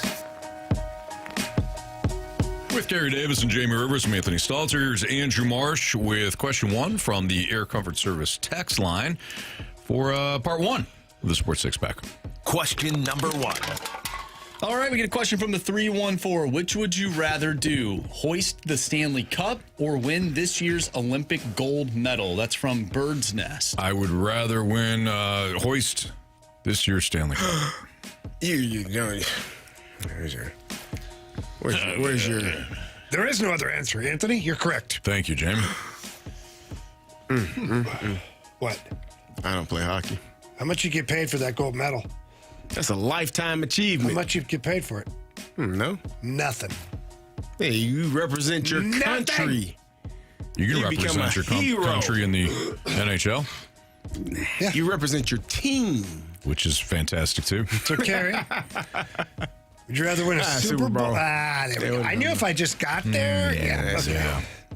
We don't have football. It's not in the Olympics, Jamie. Not yet. Flag football, though, coming soon. Carey did say he'd rather win an MVP than a Super Bowl. Yes, he did. Remember that when Carey's an individual? What did you just say about winning a Stanley Cup? You said, how much do you win? How much money do you make for winning a gold medal? Yeah, how much? None. What's the difference between how much money do you win being an MVP versus winning the Super Bowl? I don't worry about individual stuff, Carey. I'm focused on the team. What if you were Super Bowl MVP? Sign me up. Is that you know different? What one of the coolest things is? So every player, like every player really gets to. You have to fill out this information like before the Super Bowl. Like if you win Super Bowl MVP, like this is what. You have to fill out this thing that you're gonna. I'm going to Disney World. Like you have to fill. And so there's a brief moment where you're filling this paperwork out. And you're like, you know what? It could be my time. Never know. It could be me. Yeah. You feel that way. What did you write down? I don't remember. You remember? I'm going to Branson. Yeah. No? I think you had to write out. I'm going to Disney World. But it was. They even had our long snapper do it. I was like, that's interesting. Well, yeah, but that guy's important. Imagine if he sucks. Yeah, you would know it if he's stunk. You would know it if he stunk. You don't know if he's good. You don't know. Sign me up for that. But it was interesting. I was like, wow, it was a pretty cool moment. Yeah, not as cool as winning the damn thing, but cool. I mean, look, winning a gold medal at the Olympics would certainly be cool. I haven't won a gold medal at the Olympics. I have won a gold medal at the World Junior Championship. It was pretty cool, but I don't know if anything compares to winning the Stanley Cup. So here's I just don't know. Would you rather be James Harden or Robert Horry? Robert Horry, five-time champion. James Harden, MVP. I don't know if I'd ever want to be James Harden for that. Hey, Jamie. He and I are nothing alike. you, Jamie, you might have more in common with James Harden than you think. We both have beards. The beard. Jamie, the beard, Rivers. Yeah. There you go. You got a lot in common. Yeah, with a Y. All right. Question number 2. From 618. Could the completely randomness of broken plays on a nightly basis be based on the Cardinals' theory of never having the same lineup? I got lost. A lot of line combinations. So basically, the different line combinations are also similar to the Cardinals' lineup changes. I don't think so. Jamie, what says you? Of line combinations, do they create inconsistency with play? I don't know. Okay. I just think Question 3. Sometimes it's like, I don't know what to compare it to in other sports. Sometimes we focus so much on the line combinations, and realistically, you're playing in the NHL. Go play. Just go play your game. Like, you're a left winger, nothing changes. You're a center, nothing changes. You're a right winger, nothing changes. Now, can you have chemistry with certain guys? Of course you can. But the coach isn't going to just shuffle the lines to break chemistry to screw it up. He's trying to find chemistry. So it does matter then. You're trying to create offense as much as you can, But at the end of the day, like, if you just took a random group of dudes that were good hockey, all NHL players, and you put them all and said, here, we'll shuffle the deck, here are the lines, they'd still be able to play the game. Isn't there like a trust factor there? Like, I trust this guy to make this play. That's familiarity more than trust. The trust is a result of familiarity. So for me, like, I get the concept of it all, but sometimes we dive so much into the line combinations and the shuffling of this and this and this. I get it. There are certain lines that you'd like to see together that make sense from a strategic standpoint, or skills that complement each other. And the coach is going to try that. And when the team doesn't score or can't continue to generate offense, he's going to keep trying to change it in order to find a way to generate more offense. Before we move on to part 2 of the Sports Six-Pack, I think I just learned that after all this time, this is what I know about hockey. Uh-oh. Everything matters and nothing matters. You're not wrong. Like, nothing's a big deal. Nothing. It's like strategy and this and that thing. I just got to play hockey. But here's the deal, guys. If you find the right line combinations, you do all this stuff and blah, blah, blah, you're going to be a winner. Yeah. So. But here, let me just say this. I don't really know. Is hockey, and we've said this before, is maybe the only sport, the one sport, I shouldn't say, it certainly is a sport to where the best team doesn't always win. The most talent doesn't necessarily win. So when you're talking about line combination, like, yeah, it's nice, but give me a whole group of guys that would rather die than lose. And I'm going to go with those guys and say, you know what? My chances are pretty good, because the game of hockey is a lot like football in some ways, the game of inches, right? Like in the trenches. They're everywhere. They're all around you. Around us. But if you can block a shot, shoot the puck, make a hit, take a hit, fight, do all these things. Like, if you're willing to do all of those things, your team can beat a more talented team. Amen. So that's why, to your point, everything matters and nothing matters. Really what matters is the level of compete that you have amongst all of your players. Well said, Jamie. Well said. You're surprised you even said that. I don't even know what just happened. Blacked out. Keep those questions coming into the Sports Six-Pack. We'll do part 2 next here on 101 ESPN.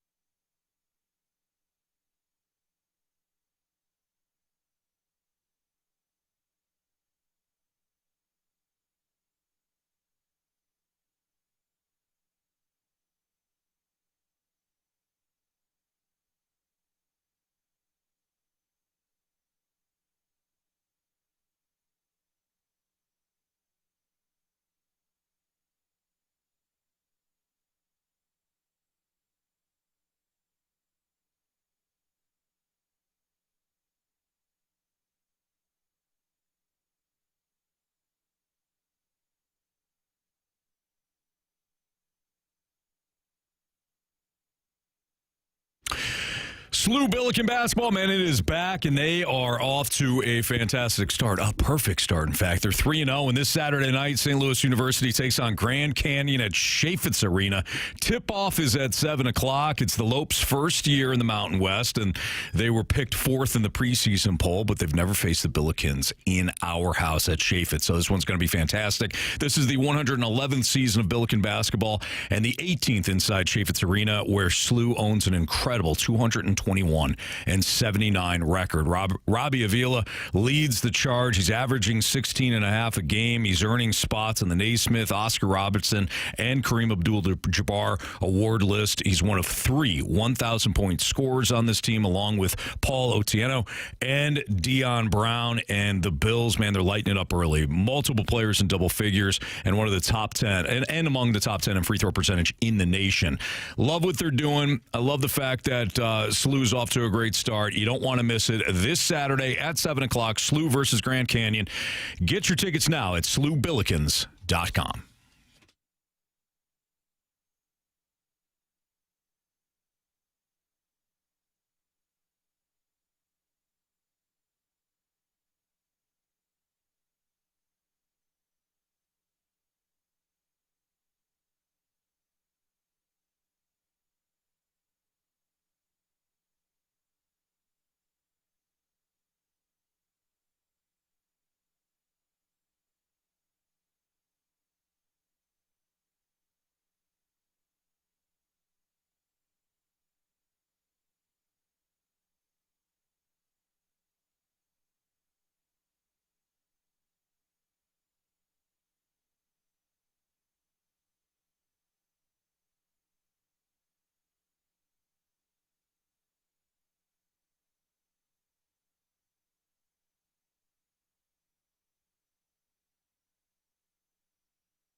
101 ESPN Sports Center.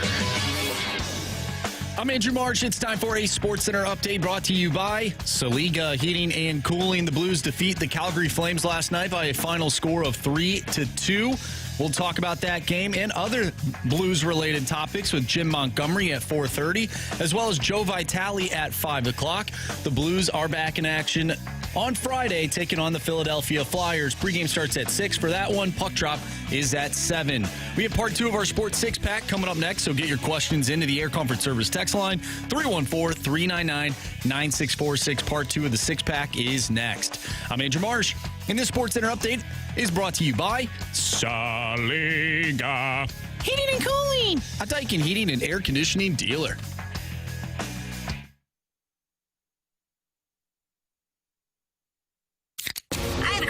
It's time for the Fast Lane to answer your sports questions. I want to ask you a bunch of questions, and I want to have them answered immediately. Asking me all these weird questions. Answer the question. Answer the question. Answer me! Refreshed by Urban Chestnut. Urban Chestnut Swickle Light Premium Light Beer. Live your lifestyle, St. Louis.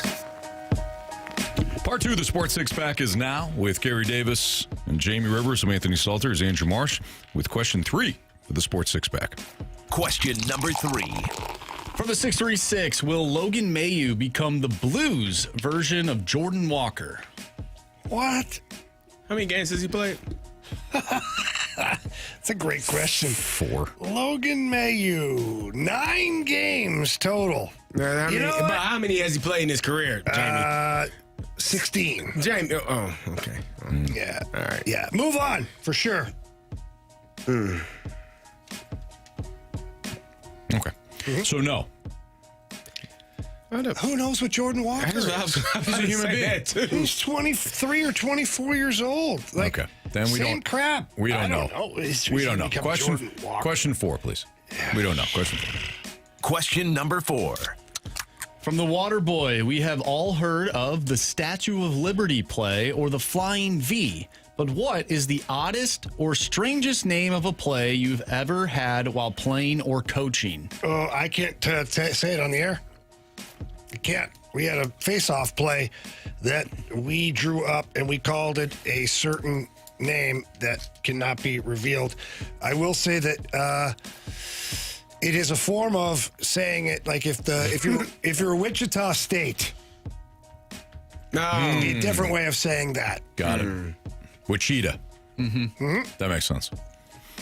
The old Wichita. Actually, we had I did have one. We called it the 52 Skidoo. Oh, yeah. Is that the Spinorama? Nope. No? Nope. It was another face-off play that we called that. Called it the 52 Skidoo. That was up in Sudbury. Where win the face-off back to the defenseman, and the defenseman would skate straight down the wall because the guy on the boards would go straight to the net, take that defenseman with him, and then the one guy would pop out.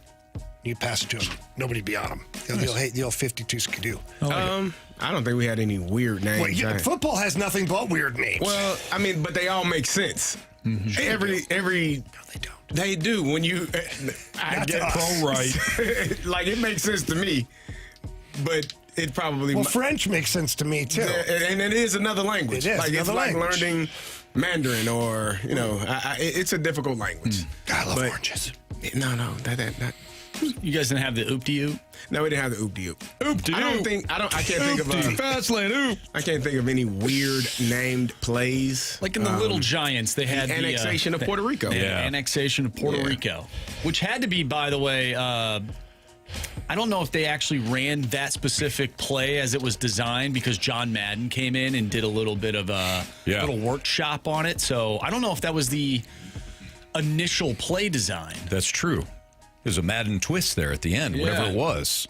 I don't know what the actual play was, the foundation of the play. Right. Yeah, most of the plays, like I said, they make perfect sense for football. I name all my plays. It's fun. It's fun for the kids. I got a Winter Soldier play, Marsh. Really? Oh, yeah. Is that where you go, what? They're going to the right. Up the right side? Yeah. It's an out and up. Look, I knew it. Had to be going to the right. It's an out and up. I went this way. You went this way. Yeah. Well, up the fields, but it looks like this on the. Yeah, I knew it. Yeah. If I heard you call that, I'd be like, hey, over there. It's going that way. Oh, no. Audible. I'm glad your season is over and you all won the championship. We did, congratulations. Yeah, congratulations. Because you got people scouting and listening to your play calls right now. Yeah, good call. Now you got to go. Now Winter Soldier has to be a completely different play for next year. That's kind of the Peyton Manning effect. You change the audible to something different. You keep it the same name, but it means something completely different. Absolutely. And the kids got to be dialed in. You need to do it. Like, if you really want to get them dialed in, Anthony, you need to do it from series to series. Okay, I know, and I know you 6, so you'll do it. You'll do it. Whatever you're about to say, probably. Every series. Yeah. Like, guys, I know it's Winter Soldier meant we do this. Now when I say it, it means this. And those young lads are going to look at you like, Coach, I don't know what the hell you're talking about. I don't know what the Winter Soldier play is, man. But yeah, so Gator says, hell yes, congrats, Anthony. Thank you. The first and second grade Falcons came through. They did awesome. And in the cold on Sunday, too. In the cold. Those kids played. Nice Battle tested. Thank you. Yeah. 9-0. 9-0. Had to go 3-0 on Sunday. They did. They did great, man. That's not they a weird. Absolutely great. This Texas doctor, I can't say that name. Almost said it. Spider 2Y banana. That's John Gruden's play. That's my favorite play. We called it K4, K5. What's it, smash? It's you faking the running back running power, which is like to the right or whatever, faking him down in the B gap, and the fullback slips out into the flat. The tight end, who is lined up on the right, runs a corner. And this is the play where I say all the time, you don't know if the tight end is open if the fullback is open. I make that clear because the fullback is the number one read. So if the fullback is open and I ask you, well, was the tight end open? Your answer should be, I don't know, Coach. I don't know. Fullback was open. His first read. Now, if that fullback is open in the flat and you don't throw the damn ball to him, Ben Roethlisberger, you're probably going to hear an earful when the fullback gets back to the huddle. Just saying. I know what your first read is. You steaming pile. Yeah.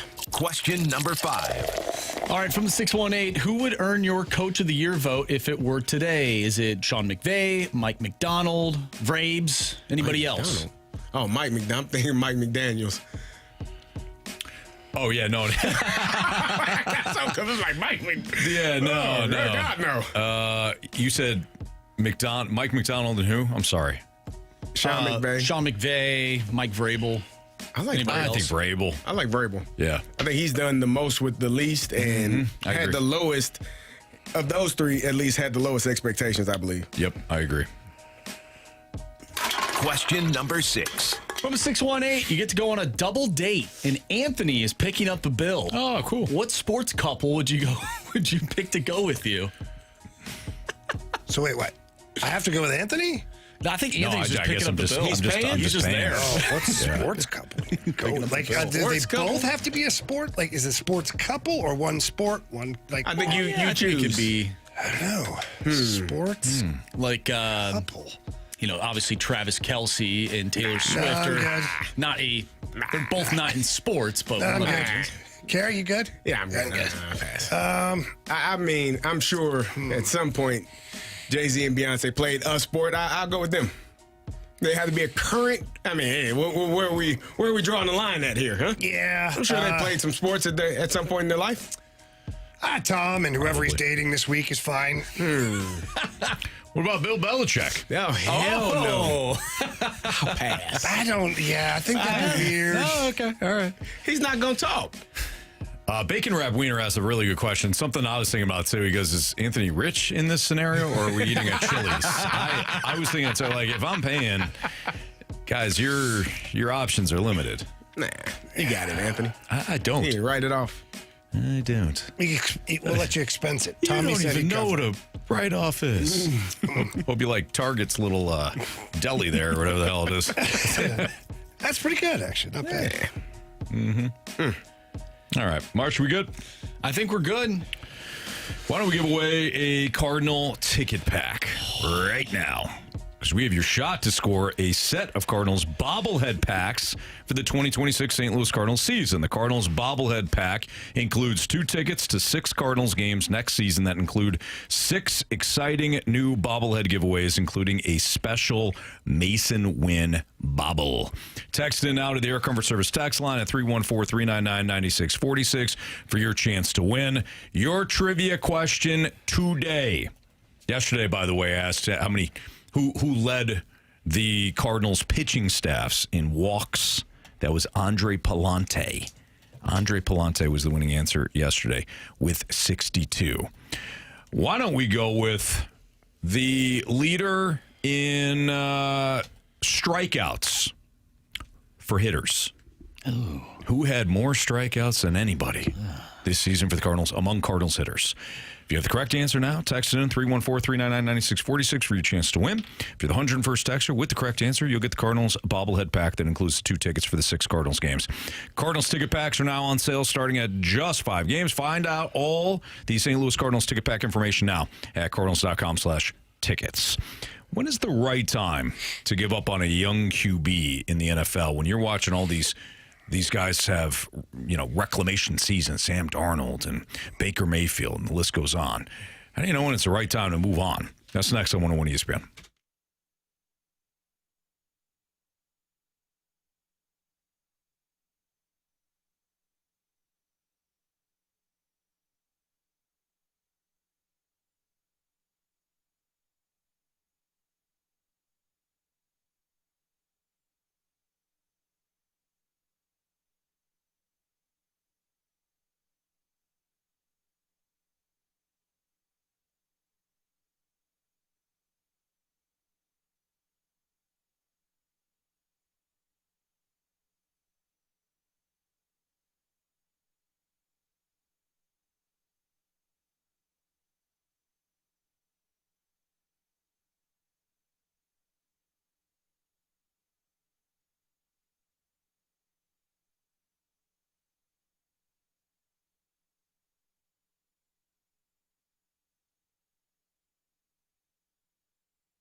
do need a new Gauntlet contestant, which we'll play in less than 10 minutes. So give us a text, 314-399-9646, the Air Comfort Service text line. If you want to play in the Gauntlet, again, you have your opportunity right now if you text in. When is the right time to give up on a young QB in the NFL, especially in wake of what we've seen with Sam Darnold resurrecting his career, Baker Mayfield, same deal, now Daniel Jones, he's kind of the latest. If you're a team in the NFL, it would be easy to say, well, we don't want to move on from a guy because if we do, could wind up someplace else and then he can prove us wrong when it's all said and done. But if you don't have the right people in place to make it happen, it ain't going to matter anyways. So it's kind of a tough question to answer. For example, Daniel Jones had the one good year under Brian Daboll in New York. They gave him the big contract. It's not like they didn't believe in him. It's not like they didn't invest in him. And he struggled with injuries and poor performance after that. Does wind up eventually in Indianapolis with Shane Steichen, and everything has fallen into place. Is that because he got with Shane Steichen? Is that because he got on a better team? Is that a combination of the two things? I mean, Jonathan Taylor is an MVP candidate this year. It takes a lot of pressure off of Daniel Jones.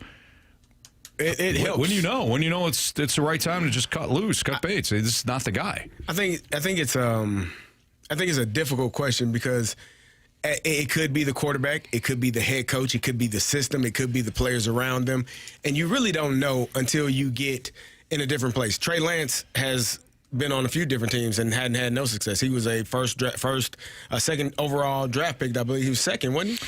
Second or third? I thought he was third. But he was first round draft pick. The 49ers moved some things around, gave up some draft capital to go up and get him. And he's not been a successful football player. Justin Fields, you can say the same thing. So sometimes it's not just the coach or it's not just the system. Sometimes it's just the player. But I think it's difficult to tell because there are some really good coaches that understand concepts and understand what players do well and what they don't do well. And then they have the supporting cast. I think that's the most important part of it. If you got a supporting cast that allows you to be great where you don't have to force a throw. You got a receiver that can go make a miraculous catch for you that's in traffic that might not be on point and be perfect. It makes me feel much better. You got an offensive line that you're not looking up at the sky every fourth play because you're on your back trying to figure out where the bus came from and just hit me. So I think all of those things come into play, but I think it's a hard thing to figure out in terms of when it's time to move on from the player or when it's time to move on from that coach. Yeah, and who's making that decision too? Because if you're the owner, you want the GM in place that can make calls like that. GM's going to hire your coach is going to hire the coaching staff, and you got to be all on the same page. But if you're the GM, you're also the person that not only chose the quarterback, but two, chose everything around him. So who's making that call? If you're the GM, you're probably fired because it didn't work out, and it's either the coach or the player, so you're gone.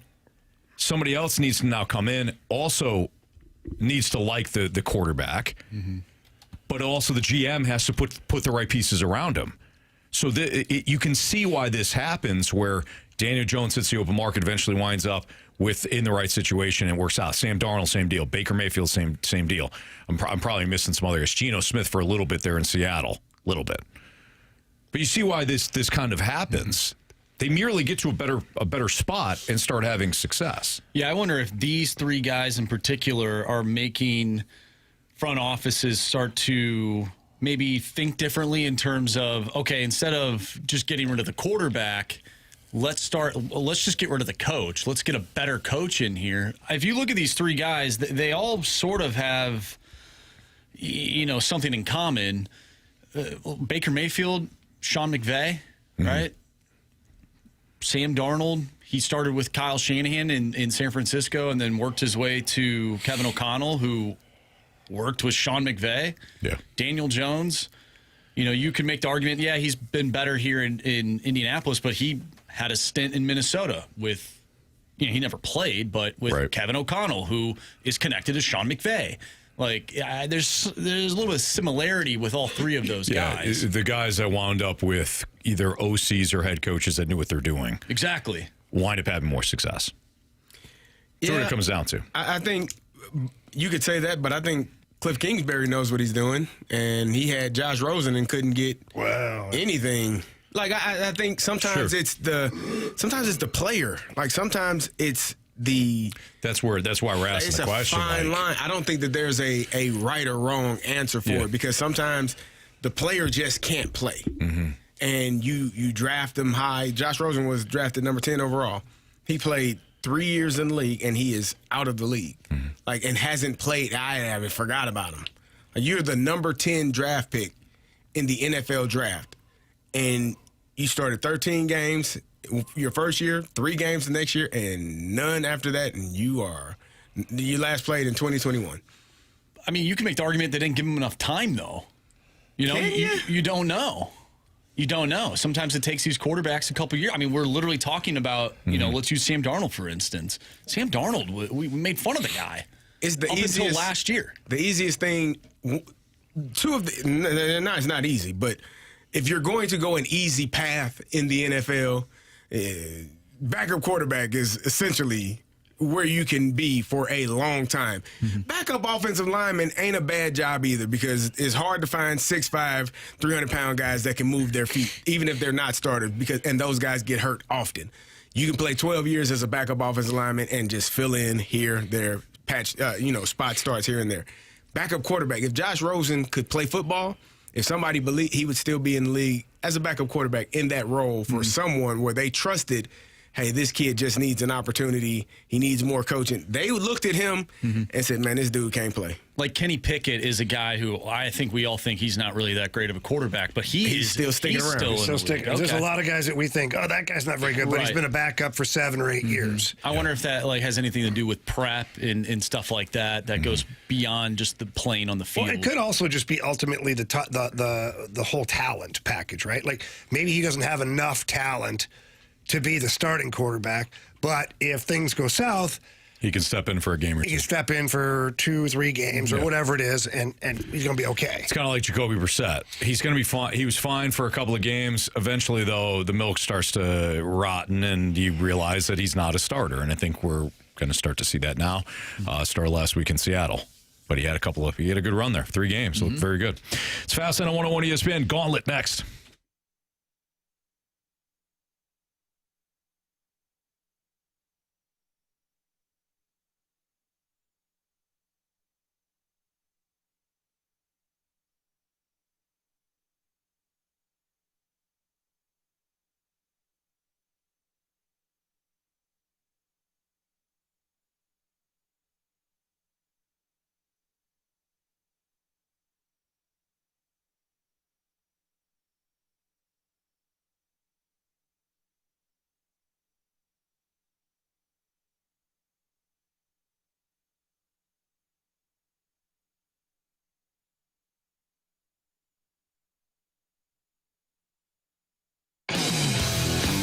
Elevate your performance. Pure Performance is your one-stop shop for all aftermarket modifications. They are known for their top quality work and outstanding customer service. The upcoming winter, the cold, well, that's great for hockey. Trust me, I love that. It's for Canadian people. We don't mind the cold, but I'll tell you what, it can wreak havoc on the roads here in Missouri. Let the team over at Pure Performance look over your suspension to make sure it's ready for winter season. While they're doing that, have them check out your tires, too. Sometimes we just ignore the tires, think, oh, they're going to be just fine, but the tread's low and should be changing. With winter right around the corner, it is not a risk that you want to take. And if you're worried about the tires, well, does Pure Performance carry the tires that I want? Yeah, they do. They carry every tire available for any vehicle. They also do carry the oversized tires, the off-road package, all the accessories you're looking for, running boards, tonneau covers that tint your windows for you. They also have a full service garage for you, so anything that you need at all, Pure Performance can take care of for you. So please stop by their facility right there in St. Peter's. Walk in, ask for Shelby or Paul. Tell them Jamie Rivers sent you in. But if you can't get there in person, visit them online at pureperformance.com. That's pure, P-U-R, performance.com.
categories, one challenger.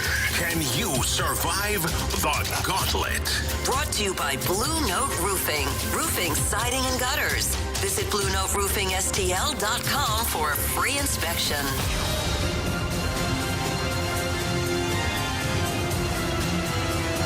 405, your time check is brought to you by Clarkson Jewelers, an officially licensed Rolex jeweler with Andrew Marsh, Carey Davis, and Jamie Rivers. I'm Anthony Stalter, and we've got Sheldon on the line. What's up, Sheldon? Hey, how's it going? Is it Sheldon or Shelton? In with a D. There you go, Sheldon. We got it right. All right. Sheldon, appreciate you listening. Thank you for playing. Would you like to take on Marsh, Carey, Jamie, or me in round one? I will take Carey today. Carey Davis. Good luck, Sheldon. You too. All right. Carey's going to head to the Cone of Silence right now. Sheldon, you're going to tell Marsh to spin that wheel. Spin that wheel, Marshy. What are we hoping for? What category? Well, it's football, but we Go with anything? Okay. Well, it almost is anything. It's random. Ooh, how do you feel about random? Pretty good. Okay, pretty good. There you go. All right. Okay, here we go. I like it. All right, Sheldon, you're going to get 4 random questions today. Each question is worth 2 points. If you ask for the options, those questions become worth 1 point. Are you ready? Yep. All right. Question 1. For how many different NBA teams has St. Louis native Bradley Beal played in his career? Okay, let's see. The Wizards, the Suns, Clippers. I'm going to go with 3, final answer. All right, question 2. How many millimeters are in 1 meter? Okay, so there's 100 centimeters in 1 meter. So there are 1,000. The question's a millimeter. How many millimeters in 1 meter, right? That is correct. It's about 1,000. Final answer. Question number 3. Last week, Wicked star Jonathan Bailey was named People Magazine's Sexiest Man Alive. What is the name of his dashing character in that blockbuster film? Oh, my girl's going to kill me. I'm going to know when I hear it, so I'll take the options. Options are Winky, Fierro, or Titus. Fierro, final answer. All right, Sheldon, last question. Can you identify the smallest ocean basin on Earth? Smallest ocean basin. Is that by depth or is that by area? Sheldon, that is a fantastic question. I would say area. I would say area as well. All right, I'll take the options just to make sure I'm not missing one. All right. The Arctic Ocean, the Indian Ocean, or the Southern Ocean? I was going to say the Indian. I don't know what the Southern would add, so I'll go with my gut, say Indian, final answer. All right. Let's call Carey back from the Cone of Silence. Sheldon, how you feeling? Okay. Not as confident as I did going in, but not bad. Okay. All right. That last question, actually, I'll save it for when Carey's done. Yeah. All right, Carey's making his way back in from the Cone of Silence. Carey, how you feeling? I'm good, man. I'm good, man. Okay. I said it twice. You didn't say anything. I didn't said he was good, man. Now that sounds more like it. That was Carey. Yeah, it's a little weak. I didn't believe you. Let's go, man. Let's go Blues. Let's go Blues. Okay. You got random today. Oh. You're welcome. Thank you. Pack a lunch. Here we go. For how many different NBA teams has St. Louis native Bradley Beal played in his career? Oh, he played for the Wizards, the Suns. He just got hurt with the Clippers. Am I missing one? He went from the Wizards. He said Bradley Beal, right? Went from the Wizards to the Suns. I think it's 3. I don't think he had a stop in there. I thought if he did, there's a big hubbub about him going to the Suns with KD, and they did a lot of nothing. 3. Final answer. Question 2. How many millimeters are in 1 meter? It's a very good question, Jamie. Maybe I can narrow it down with the options. 10, 100, or 1,000? How many milliliters are... Millimeters. Millimeters are in a meter. Correct. Okay. Millimeters in a meter. Let's go 1,000. Milla. 1,000. 1,000. Final answer. Question number 3. Last week, Wicked star Jonathan Bailey was named People Magazine's Sexiest Man Alive. What is the name of his dashing character in that blockbuster film? I have no clue. What? No clue. I haven't seen it, unfortunately. Options. Is it Winky, Fierro, or Titus? Titus. Final answer. All right, Carey, last question. Can you identify the smallest ocean basin on Earth? Are you asking for the smallest ocean? What I'm asking for, Carey, is the smallest ocean basin on Earth. What the hell is that? Jeez. Is that the smallest ocean? Sure. Can I get clarification? That's kind of what we told. Okay. Yeah. So It's the smallest ocean. Smallest ocean. Yeah. All right. What we want you to do now is name it. Well, you got the Pacific, you got the Atlantic.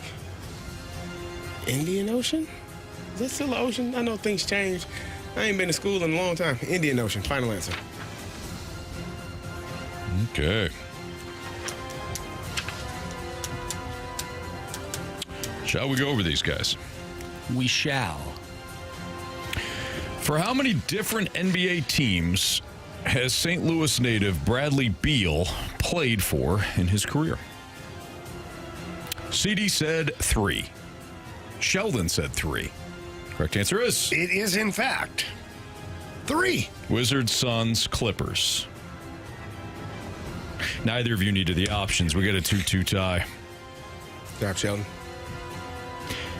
How many millimeters are in 1 meter? Carey said 1,000. Sheldon said 1,000. Correct answer is... It is 1,000. Nice job, guys. But I knew it. Sheldon did not need the option, so Seems Sheldon like has a 1-point lead. Pretty smart guy. It is now 4-3. Can you identify the smallest ocean basin on Earth? Sheldon used the options. He went with the Indian Ocean. Carey did not use the options. He said the Indian Ocean. Correct answer is... Well, the smallest ocean basin is, in fact, the Arctic Ocean. God, be more careful. So here we go. This is it. Carey with 3. Sheldon with 4. Last week, Wicked star Jonathan Bailey was named People Magazine's Sexiest Man Alive. Felt robbed at that point. Jamie won the year before, so he couldn't go back to back. Disqualified. What is the name of his dashing character in that blockbuster film? Carey went with Titus. Sheldon went with Fierro. Both of you took the options. Oh. So if it's Titus, we got a walk-off. If it's Winky or Fierro, Sheldon wins. Sheldon. You have chosen wisely. Correct answer is... Oh, it's Fierro. Sheldon 5, Carey 3. Sheldon to round 2. Carey to the penalty box. Sheldon, nice work, man. Thanks. Appreciate it. Nice Good job, Sheldon. Well done. Well done. All right. Carey loves saying that. Sheldon, we'll call you tomorrow. Sounds good. All right. All right. Carey, you know, when he got the first 2 right. So, Carey, let's talk just for a second. Oh, this is when this is when he. Listen. I felt it in my bones. I was like, hey, But once I was like, it is 1,000. Okay, I got it. All right. I just was wondering. Yeah, listen. It's okay. But I was like, milliliter, it doesn't matter. Hey, we're not all as smart as you, Jamie. No. I just didn't have. Listen, there's plenty the that I don't Canadian know. education. So. Well, in Canada, we do teach. You all do, don't you all? Aren't you all on the metric system? Yeah. That makes life easier for you. Yeah. Yeah, I mean, it's almost a cheat code. Everywhere else in the world is the metric system, except for here. Except for here, which. Yeah, who the hell? Why the hell wouldn't you do that? Huh? You know. Yards and feet, guys. So that final question, the smallest ocean basin on Earth, when we had both you and Sheldon asking, like, well, it's depth, isn't it? It gave me the energy from Monty Python, the Holy Grail, when they ask, what is the airspeed velocity of an unladen swallow? He's like, African or European? Yeah. And he's like, I don't know. That's kind of what it reminded me of. Yeah, that makes sense. So. Yeah. Well, Carey, sorry, pal. You're heading to the penalty box. Carey's trying to Google something right now. He's trying to see. Okay. All right. You both gave the same answers. We did, but I didn't have. Well, I would have lost anyways. I'd have lost 5-4. Yeah. Yes. Yeah. All right. What's trending is next. Don't forget, we got Jim Montgomery at 4:30. So bottom of the hour, Coach Montgomery will join us. His weekly stay here in the fast lane. But again, Marsh has got what's trending next at 101 ESPN.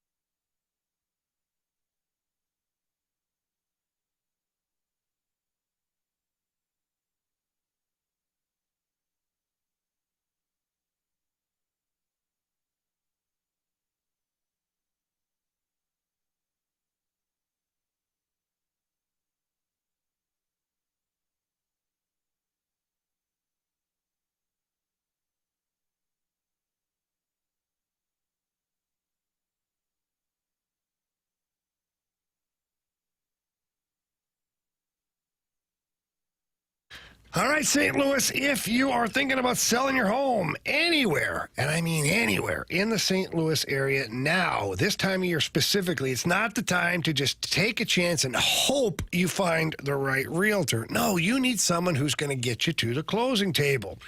That's why you need to call Gloria Liu with your home sold guaranteed realty. Gloria has the buyers. She's got over 24,000 buyers in waiting. And what that means is the moment Gloria sits down with you and figures out your sale price and lists it, there's already a whole bunch of people that are going to see your listing and be ready to purchase your home. That's why Gloria is always confident that she's going to get you the most money for your home and sell quickly. So please give Gloria a call. She's the best in the business. She's going to walk you through it, and I guarantee you're going to be super satisfied. She's got incredible customer service. Again, call Gloria Liu. Tell her Jamie Rivers sent you in. Her number's 314-325-6888. Again, that number's 314-325-6888, or you can always visit GloriaHasTheBuyers.com.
topics in the sports world. What in the wide world of sports is going on here? It's time to find out with What's Trending? Brought to you by Elite Comfort Experts. Heating and cooling with no gimmicks, just guarantees. EliteComfortExperts.com.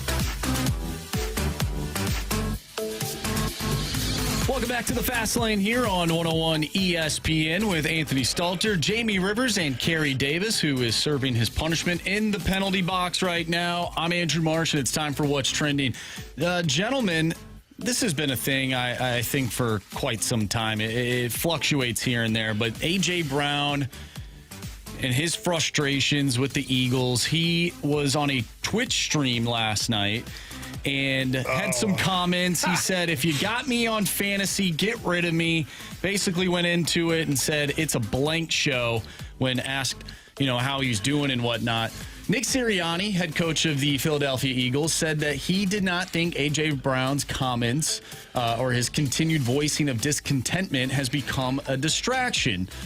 He said, no, I don't think so. You can only go from your interactions with everybody and the way they go about their work on a daily basis that you guys aren't able to see. But no, it's business as usual. When you hear these comments from A.J. Brown, we've seen it happen in the past. What do you guys make of all of this? I know that the Eagles are winning right now, but it seems like, at least for me, I don't know if I can trust them throughout the year because of stuff like this. Do you guys feel the same way? Well, Nick Sirianni did go on in that press conference. He was asked a little bit more on it. He said, yeah, guys, I'm close to being done answering these questions with this. He's working hard, and he is a big part of this game plan and will be a big part of the game plan going forward. And he's working like crazy when he's here, and I'm excited to have him. So it's like there's dysfunction and function all at the same time that's happening. But as a coach or even a teammate, Carey, at what point does it become distracting? I know they're still winning, and we don't always know what goes on in the locker room as opposed to what's going on in the media or on Twitch. But at some point, like you always bring up James Ferrier. Mm-hmm. At some point, doesn't a James Ferrier grab him and say, hey, dude, get off Twitch. What the hell are you doing? Like, if you got problems, talk about it in here. Yeah, I think it's probably more for us out here that it seems to be an issue. I don't think it's an issue for that Eagles team or that Eagles locker room. They just brought Brandon Graham back, who was one of the veteran leaders that they've had on that team for a number of years. I think he's probably one of the guys that can pull AJ aside and say, yeah, we know it's not. I think it's frustrating for him that he's not getting the touches, but I don't think it's as big of a deal as everyone else is making it. Right? You can be frustrated and still be like, yeah, don't pick me up in fantasy, man. I stink right now. Don't worry about it. But we're winning. And I think A.J. Brown's, he's got the contract. He's making more than enough money. I don't think it's a money situation where he's worried about his next deal. It's just the fact that playmakers want the ball in their hands. They want to be impactful. It will only be a problem for A.J. Brown, a real problem, if they lose, if they're continuously losing. As long as they're winning, he's happy as can be for Devontae Smith to make those touchdowns and make those big plays. Is he, though? Yes.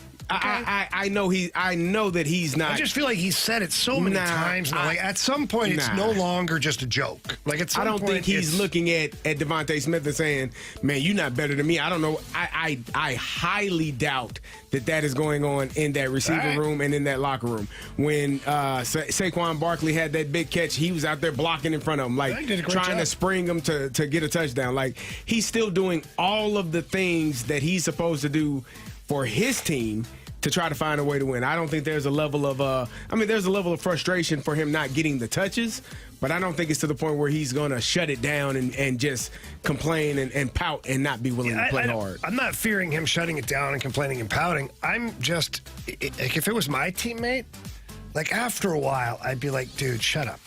Yeah, but you wouldn't. Like, even the most talented players. Like, there's no certainty that he would.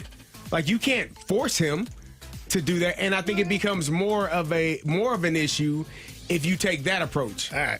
That's just I guess we'll agree to disagree on it just a little bit. Like, I'm not digging my heels in. If it was a one-off or a two-off, I'd be like, you know what? But it's like every week there's another A.J. Brown thing going on. It's like at some point it's like, uncle.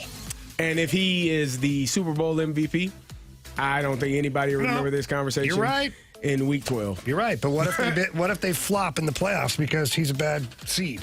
I don't think it will be because of that. If they flop, it'll be because they just didn't get it done. It won't be because of him being on a Twitch feed and saying, don't have me in fantasy. It will be because they literally are unable to move the ball and find a way to have success. They're throwing him the football. He's just not catching. Not that he's not catching. He's just not getting the catches that he wants. A lot of mouths to feed in that Eagles offense. All right. Jim Montgomery, Blues head coach, will join us next on 101 ESPN.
We're always looking for smart investments, especially with that extra money that you work so hard to save up, and you're looking to invest it in something that's going to make you more money. A lot of people choose the stock market because you can have quick returns. You can have big spikes in the stock market, but you can also have big losses. We've seen that before. And it can be stressful when you're riding that wave every day, what is called the stock market. So I have an idea for you. It's a little different, but I can tell you right now that there's a lot of people who are very successful that are choosing to buy into U.S. farmland. And you probably say, why would I buy into U.S. farmland? It's easy. Steady returns, long-term growth, stability, and the farmland itself and the farm, it appreciates year after year. So again, giving you little upticks with your money. It's exactly what you want. AgVest, by the way, they are the leading financial institution managing over 900 million farmland deals, and they're licensed in 10 states. And if you own farmland, AgVest can also help you out. They can help you with full service management. They can also help you with sourcing and diligent to rent, as well as tenant selection, but you got to pick up the phone. So whether you want to invest in farmland or you have farmland that you'd like to have managed for you, call AgVest founder Chris Bronner at 618-520-7022, 618-520-7022, or visit agvestadvisors.com. Buy land. They are not making it anymore.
101 ESPN Sports Center.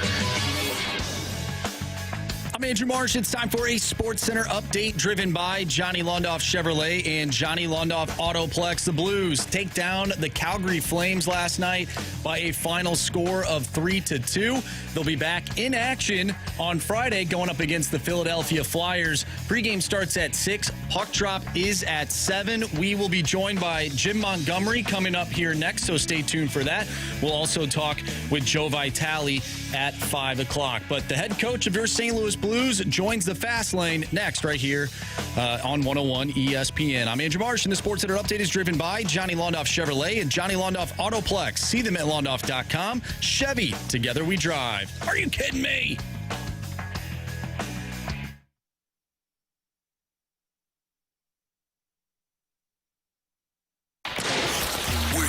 Puck with the head coach of your St. Louis Blues, Jim Montgomery. Coach Monty is presented by Fisher Window and Door Store, offering quality American-made Marvin windows and doors. Visit their showrooms in Brentwood and East Alton, Illinois.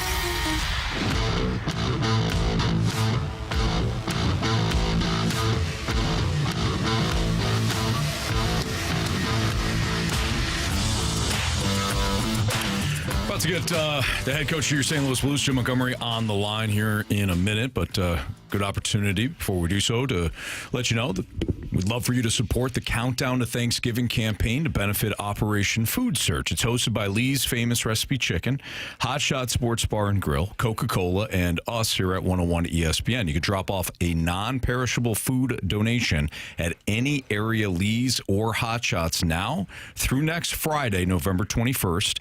Every donation earns a free Coca-Cola beverage for you, but all food collected will go to Operation Food Search to help local families in need. And we've all seen, of course, that right now, around the holiday season, is a very important time to support our local area food banks. Each donor can get registered to win a prize package that includes gift cards to Lee's, Hot Shots, as well as hockey tickets from us here at 101 ESPN. So you can find all the details on the Countdown to Thanksgiving to benefit Operation Food Search now at 101ESPN.com. With Carey Davis and Jamie Rivers, I'm Anthony Stalter. Let's head to the Collier and Thompson phone line as we do each and every week here in the Fast Lane and chat with the head coach of your St. Louis Blues, Jim Montgomery. Monty, how are you? Hey, boys. I'm well, thank you. What a beautiful fall day. Absolutely. The weather's picked up a little bit, which is nice. Excellent win last night for you guys. What can you say about Jordan Binnington facing a lot of shots but coming up in the clutch? Well, that's the way he is. He's not a goaltender that anyone ever says, it's amazing. He's never considered in the game, as one of the top 3 goaltenders. But I think if you ask players around the league who would they want to win any game, he would be in the top 2. That's the way he plays. Comes up with big saves and big moments. Monty, you've been around St. Louis for a long time. I go all the way back to you and me in training camp. I think it was 1993, the beautiful Brentwood Ice Arena. Young Jim Montgomery's hair flowing out the back of his helmet, guys. I'm telling you, just a beautiful sight. How important is it for Jordan Binnington to now be the all-time leader in games played and so many other categories as a goaltender for this historic franchise? Well, God, you brought back some memories. Forgot about the parties in the park, though. It's just because I can't remember them, Monty. That being said, that year, Curtis Joseph is such a talented goaltender in our first pro camp. And you think about how great he was, and then right after him, came one of the all-time greats in Grant Fuhrer. And then there's been so many good goaltenders here in the history since 1967. Jacques Plante, and you follow that up with Mike Liu. Again, he's number 1. It speaks volumes about what he's been able to achieve. Coach, how exciting is it to see a guy like Matthew Kessel get a goal, get up on the rush, and get that goal last night? Only his second of his career. I'm sure the bench was going crazy. How excited are you when you see a younger player doing things like that? Well, you love to see, it hasn't been an easy year for him. He wasn't playing the first 4 to 5 games in and out of the lineup, but he's just stayed with it. He's been an incredible pro. He's had an incredible attitude. He's worked really hard.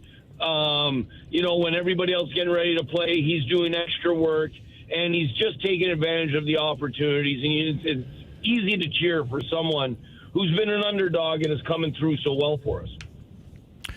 Jim Montgomery joining us right now on the Fast Lane on 101 ESPN. Monty, when it comes to what your team is right now, so not a couple of weeks ago, but right now, what do you want to see out of your guys in these next couple of games? Whether it's the Flyers or the Golden Knights, who obviously have always been a really good opponent for you. When it comes to the next couple of games here, coming off this win, what is most important moving forward?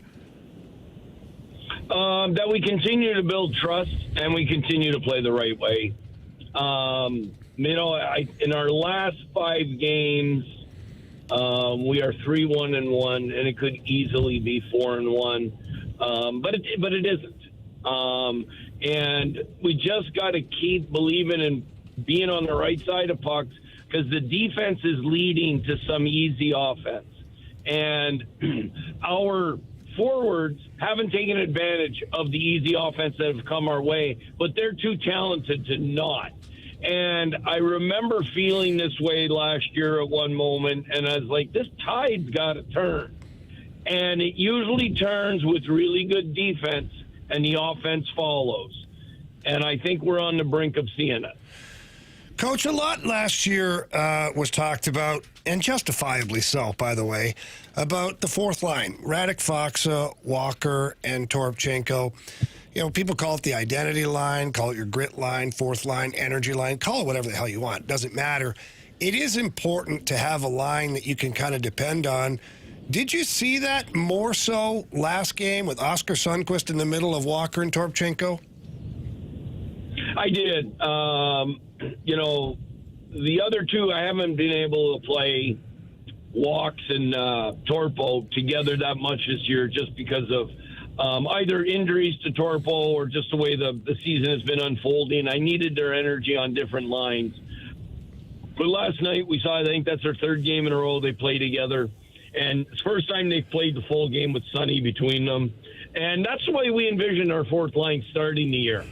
And knock on wood, health and our team continuing to build, that's something we're going to be able to build off of. And you're going to see more and more of them starting games, more and more of them going out after goals are scored or scored against us to get the momentum or keep building it for our team. All right, Monty, now to go down a different road here, one that's maybe not as great for this individual. But, Pavel Buchnevich, in talking to Pav and being realistic, he's not happy with the start of his season. He's a competitive guy, obviously. But from a coaching standpoint, what are you seeing from Pavel that maybe he could be doing better? Or maybe things that you're seeing that show you that he's going to turn it around a little bit and here start putting some points up? Well, the thing that I'm seeing that is I see he's a guy who has to be in the right headspace to be creative. And what I mean by that is he's got to be loving the game. And when you're losing and when you're not getting offensive opportunities, it's hard, especially when you're someone that you think you should produce, and he knows the team needs him to produce. And what I see is I saw him smiling yesterday on the bench. I saw him competing and loving the competitive juices, and then I saw it again today. And that play yesterday where he set up Thomas for a one-timer where it hit the goalie's knob and then the crossbar, he faked that side. He knew he was faking a slap shot to set up someone for an open net. And that is when I know he's coming into a creative stretch, because he has the ability to make the game look beautiful and end up with empty nets. And that's what he did yesterday, and I think he feels it coming. Coach, last time we spoke, you had Jordan Carey as a healthy scratch. He came back the following game and was able to put a goal in. What have you seen from him, and have you gotten the response that you wanted from him since he was scratched that game? Well, he responded well that game. I think last night He had moments, especially in the second. I put him up with Buchnevich and Thomas, where you saw the juices flowing. I think we need more of that, where he just puts other teams on his heels more consistently, because we know he's capable of it. Coach Dylan Holloway, it looks like he's finding his game. It's taken him a little while, and understandably so. He missed a lot of hockey last year, and no matter how good your training is over the summer, it can take you a while, but it looks like he's coming around. What are you seeing from a coach's standpoint? Yes, I see a guy that's rounding into form. I think what makes him special is his ability with second and third effort to make the game look really easy in really hard moments, whether the other team are being physical on him. He just has an internal engine that inspires the rest of the team. And we're seeing that more and more consistently here. And I think he has 3 goals in his last 4 games. Monty, we certainly appreciate it. We know that you're on the move again. Looking forward to you guys getting on a bit of a roll here. I'm sure you are as well. Congrats on the win last night. And again, thanks for stopping by here in the Fast Lane. We'll look forward to it next week. Gentlemen, life in the fast lane. We wrote it, we live it. There you go. Absolutely. All right, Coach, we appreciate you. Thank you. Cheers, boys. See ya. That's Coach Jim Montgomery here on 101 ESPN. One thing I love about Coach is that he's steady. Mm-hmm. We saw that last year when the Blues were down in a pivotal moment, and he was singing the song and over the the song that was airing over the loudspeaker. Oh, yeah. It doesn't matter if they're winning or losing. He's got the same demeanor. Now, if he's behind closed doors, I'm sure there's some more emotion and things like that. Monty can get prickly. Sure. There's no doubt. When it comes to his outward appearance, it's steady, and that, to me, screams leadership. We started the show off with another coach handling it in a different way. And people were saying, oh, you don't know what that... But you love how this coach responds during adversity and when things aren't perfect and they aren't going the way, because that's the way you're supposed to respond. Yeah. Like, you're supposed to handle adversity. If you are going crazy in the middle of the storm, what the hell do you think your team is going to do? Oh, yeah. If you're panicking, the people around you panic. They're looking at you, everybody. So you have no choice but to stand in the middle of it and be steady as possible and know that eventually you got into the storm. You're going to get out of this bleep storm at some point. I don't know when, but I know that I will. But it takes steady leadership to direct you through that storm and get you out of it. Yeah, I agree. To me, it's just someone who, when they speak, it's very authentic. And when people speak with authenticity, it gives belief to the group or a certain element of calmness as well. I agree. All right, it's Fast Lane on 101 ESPN. Jamie Rivers, Carey Davis, Andrew Marsh, Anthony Stalter. We do have Joe Vitale coming up at the top of the hour. But before we do that, before we talk to him, we will bet the board next on 101 ESPN.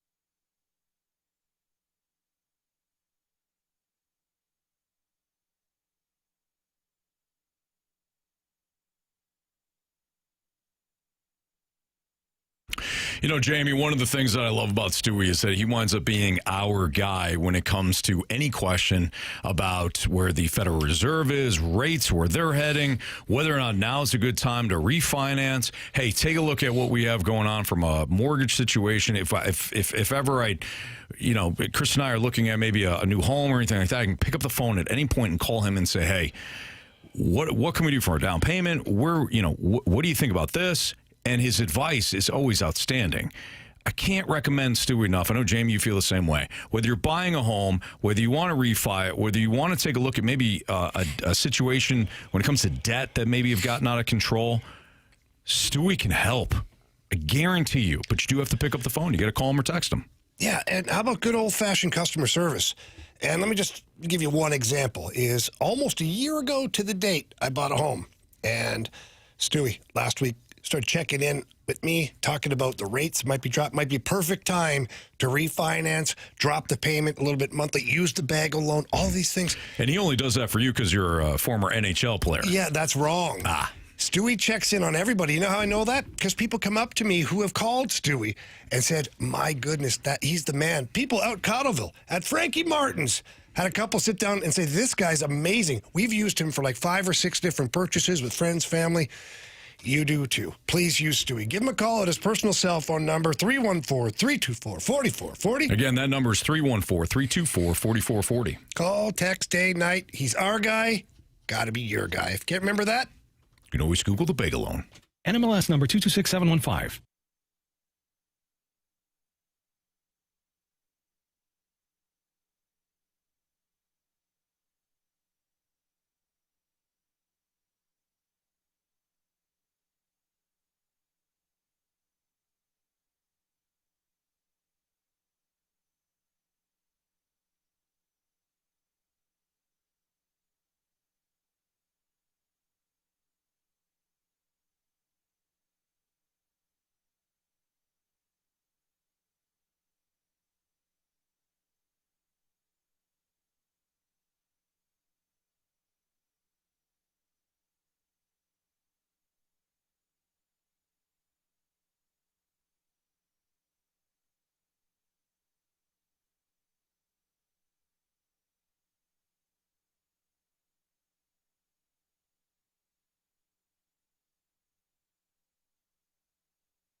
Hey guys, it's Jay Delsing from Golf with Jay Delsing. You want free dozen golf balls?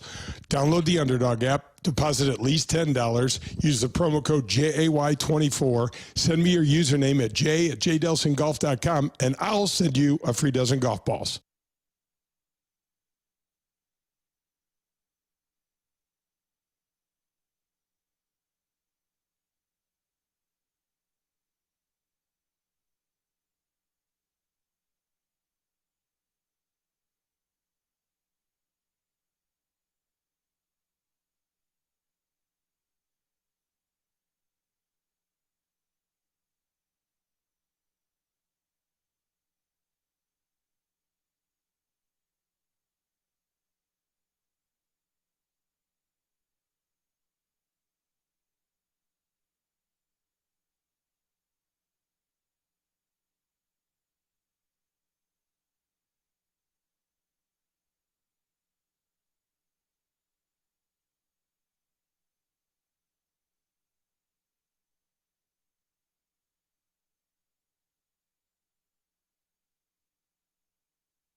Buckle up. This is the Fast Lane on 101 ESPN.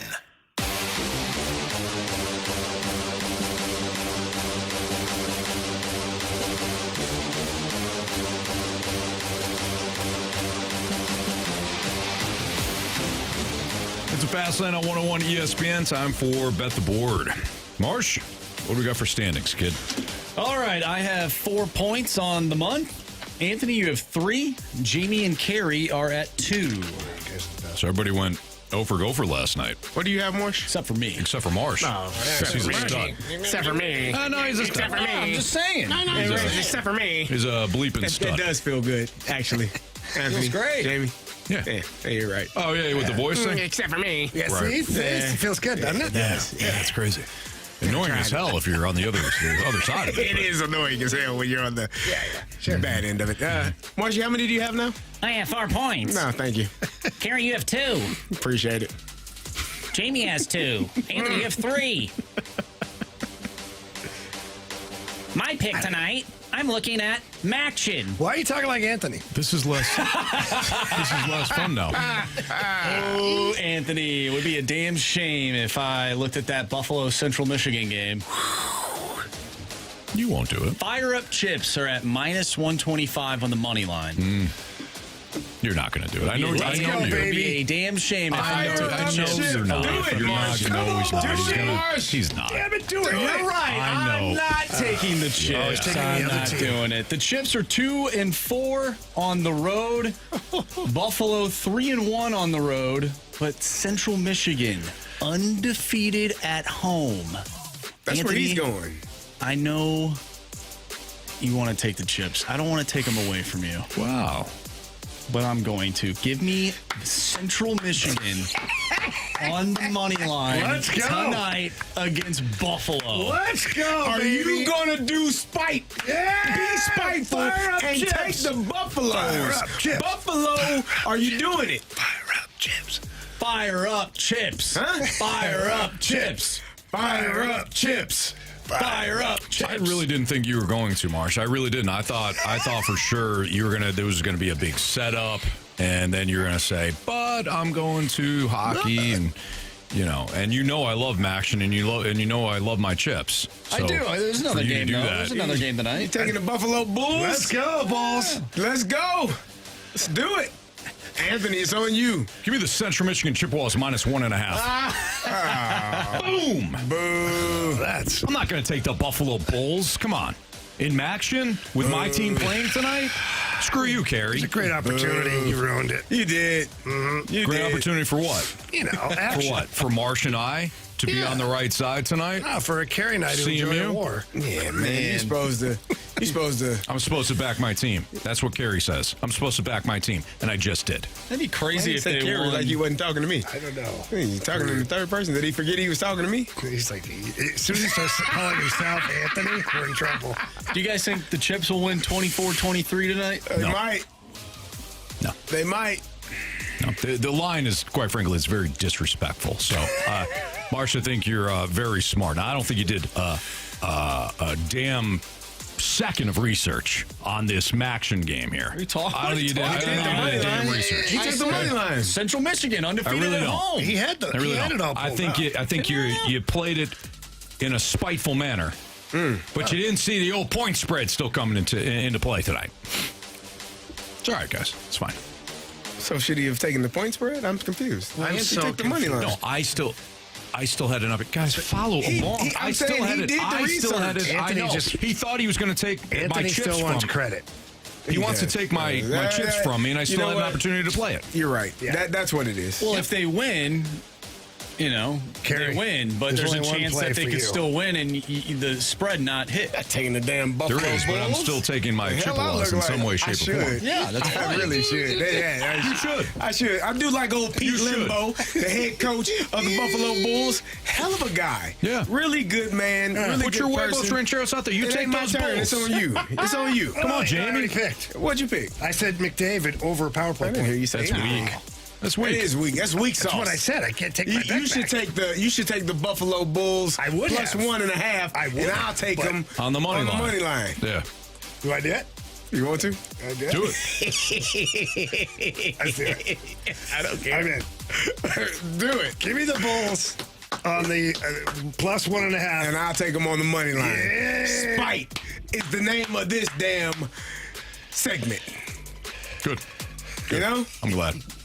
What time do they Go play at? Bulls. 6 I don't o'clock. know. 6 o'clock. Are they on cable, or do we have to find them somewhere?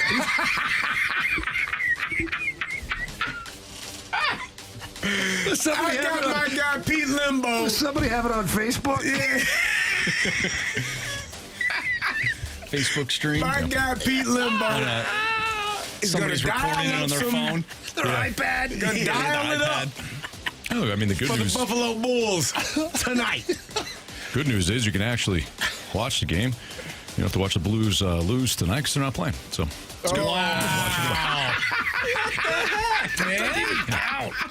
Don't have to worry about it. What did they do? They're nothing. They don't even play tonight. That's what he what I'm said. He said they don't have to worry about the Blues losing tonight. Yeah. At least you can find them on TV. Good. They're on ESPN tonight. Fire up chips. The Ocho? Except for tonight. No, it's on the regular No one. chance. It is. No. Or is it on it's on ESPN? It's Maction. On ESPN. Yes. I'm looking. No. What channel? It's on CBS, fortunately. CBS 2? CBS Sports Network. Oh, hell. How far do you got to find that? What do you mean, how far? It's an app. Whoa. It's not on. I thought Maction was on ESPN. Some are ESPNU. There's a couple different games. There's Northern Illinois, UMass. There's Toledo, Miami, Ohio. UMass is not on ESPN tonight. They're on ESPNU. Oh my God. Which is still ESPN. The way that UMass performed So what the did other you say night. the line was for you? -1.5. I got -2.5. I do too. Yeah. On what the hell site? kind of crap are you pulling? Where are you guys Yeah, looking? where are you looking? we? Guys, I can't help you if you can't understand how basic computer works. 1.5. Well, It's right 1.5. here on ESPN it says -2.5. We don't use that site. Yeah, Heaven forbid. Well, we've never used that site, Jamie. This is Jamie- where you Jamie- make up your own rules. Jamie does his own thing now. We can all be in agreement to that. I don't do it on purpose, though. You That's gotta the do. thing. No, Tell I you what, really don't. Jamie. I'll tell you what, Jamie you and can Carey. get the- I'm going to be insufferable tomorrow. Just tomorrow? When my chips win. Yeah, just tomorrow. Just tomorrow. Look at me on Jamie Rivers. You know what we just did? Jamie What does that can't- have to do with anything, by the way? You know what we just did? Scumbag. What we just did? We just got more eyeballs on Maction tonight. We did. Just this segment right Four here. more sets of eyeballs, Four baby. more, I mean, at least. Do you want the Don't alternate you use spread? his That's what we twisting did. of words? That's what we did. There's going to be people watching this Maction game Look over tonight. here. I'll be watching it. See what the old Chippewas aren't able to do against our Bulls. Let's go Bulls, baby. Fire up It's Bulls. disgusting. Fire up Bulls. disgusting. Mess with the bull. Get the horn. Get the horn. Fire that up, Anthony. Yeah. Do you want the alternate spread? It's at -123. I don't even. Let's just stop with the alternate spread. I'm trying to help you out here. Don't help him out. Don't help him out. It doesn't help me at all. I took the money line. Doesn't want it. What is the alternate What spread? did you take? Nah, don't worry about it. I don't even. I have I minus just don't one. I have the understand chips it. -1.5. I need the We Bulls just to get win to pick outright. our own spread. Is that what we do? That's an alternate spread. We just get to pick whatever. Okay. I want the spread to be 12.5. Man, I don't think it works that way. It's No, going to be it's an way alternate too much. spread. It's going to be way too much. But is it not a different spread? It's disgusting. I don't think that works that way. Yeah, whatever. Thought you guys were friends. I am really your friend. I really did. Where do you find this alternate Gary spread and I at? are friends. I'll show you I know guys you are. later. Oh, there you it are. is. You guys are real tight. The hell does that mean? You know what it means, Gary. You know damn well what it means. Gary. All right. Used to be. Let's talk to Joe Vitale next. Somebody with honor and integrity here on 101 ESPN.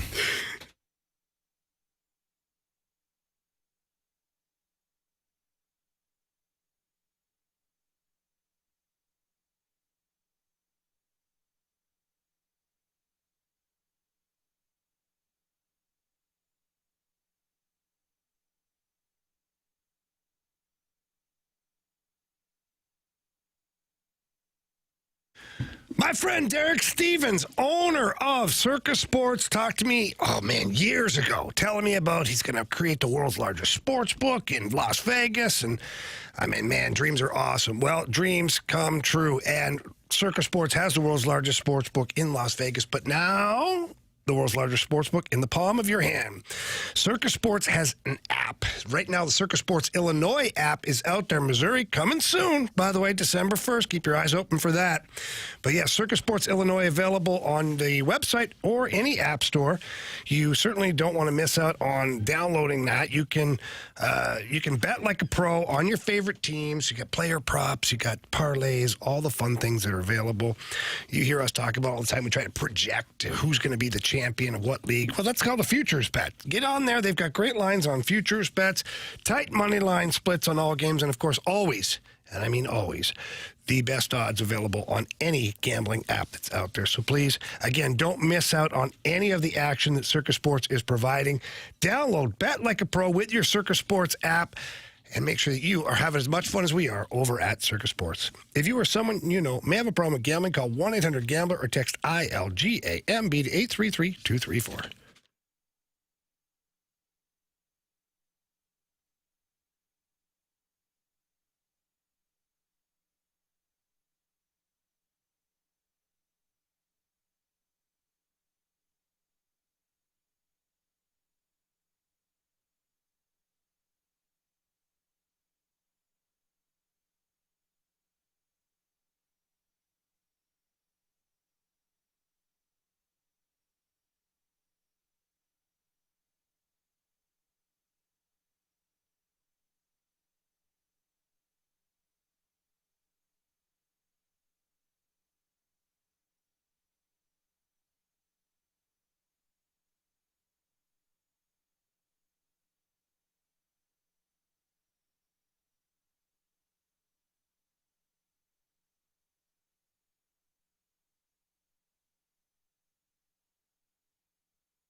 Jamie Rivers here, and let me tell you, when a Hockey Hall of Famer like Chris Chelios puts his name on a tequila, it's not going to be average. El Bandito Yankee is next level. Ultra premium tequila made the right way with 100% Blue Weber agave, all natural, no additives. Just rich, clean flavor and zero burn. Chelly's a legend, and this tequila, same deal. Blanco, Reposado, and Añejo. Available now at Randall's. Break out the Bandito and learn more at elbanditoyankee.com.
WXOS HD1 East St. Louis 101 ESPN is driven by Brown and Crouppen Law Firm.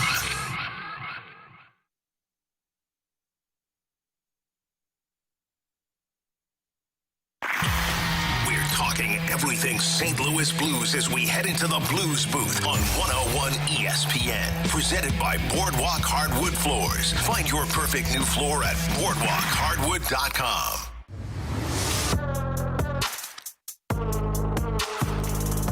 It's Fastlane on 101 ESPN. Carey Davis, Andrew Marsh, Jamie Rivers, Anthony Stalter. 5:04. Your time check is brought to you by Clarkson Jewelers, an officially licensed Rolex jeweler. Let's head to the Collier and Thompson phone line. We're joined by our guy Joe Vitale. What's up, Joe? What's up, boys? Good win last night, man. What was your biggest takeaway? Oh boy, we got out of a 6-on-5. I'll take that. You know, you're up 3-0. You're in a good spot.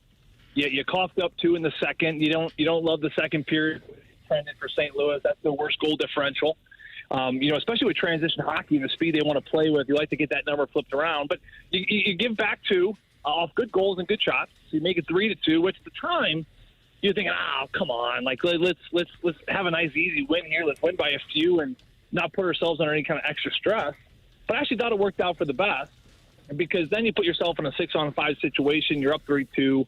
And then you close out the game. You know, it's different closing out on a 3-2 score versus a 3-0 score. And I think the Blues needed that, especially, a couple nights ago with Seattle in town and that late goal by Everly, and they win it in overtime. So much of that to me was important. And I love the way that, Jim Montgomery mixed up some lines there at the end, going with Torpchenko and Nathan Walker and Bukestad. And he started using some different bodies back there. So it was different personnel change there on the 6-on-5. And so to me, that was the biggest takeaway and the best part of the night.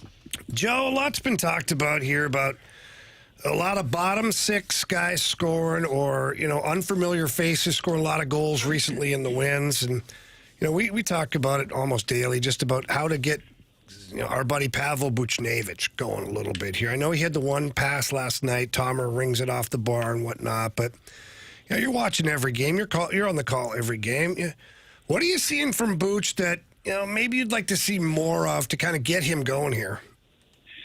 It's interesting. He hasn't been yet, because everything else about his game is rounded out very nicely. I think he's actually been one of the best defensive forwards we've had on the team. The way he reloads, the way he has such a good stick in the D zone, blocking shots, and just puts himself in a really honest location to help teammates out. He's out there defending 6-on-5s, and he's out there on the power play. I think what he needs to do that's going to get him going a little bit, I think he needs maybe another power play goal just to kind of get that feeling back. He's had a lot of good opportunities, and it's crazy to think that all the grade A's that he's kind of missed on, whether fanning on the puck or just missing the puck or the puck goes wide, he's had a lot of looks. So, I know the point totals aren't there, but, Jamie, if you're a goal scorer and a point guy in the league, if you're not getting your points, but you're not getting chances and looks, that's a really bad place to be, at least for Pavel. He is starting to get those looks. I truly believe that once he gets one or two, he's going to start the ball rolling in the right direction, and then this team's going to be really hard to stop. And that's kind of big picture with this team. I mean, listen, you're 3 points out of a wild card spot right now. I mean, it's been so doom and gloom at times, it seems. And I think that expectations for Pavel and the entire team have been high. So everyone seems like this is a big disappointment the way they've started. But you're still, again, 3 points out of a playoff spot. You're in a decent spot. But on top of that, you really don't even have, your top guys going just yet. And these are top guys that will get going. It's just a matter of time. So to me, you're keeping your head above water barely. You have an opportunity to get out of this homestand here at 500 if you take care of the next two. So that's a cool opportunity.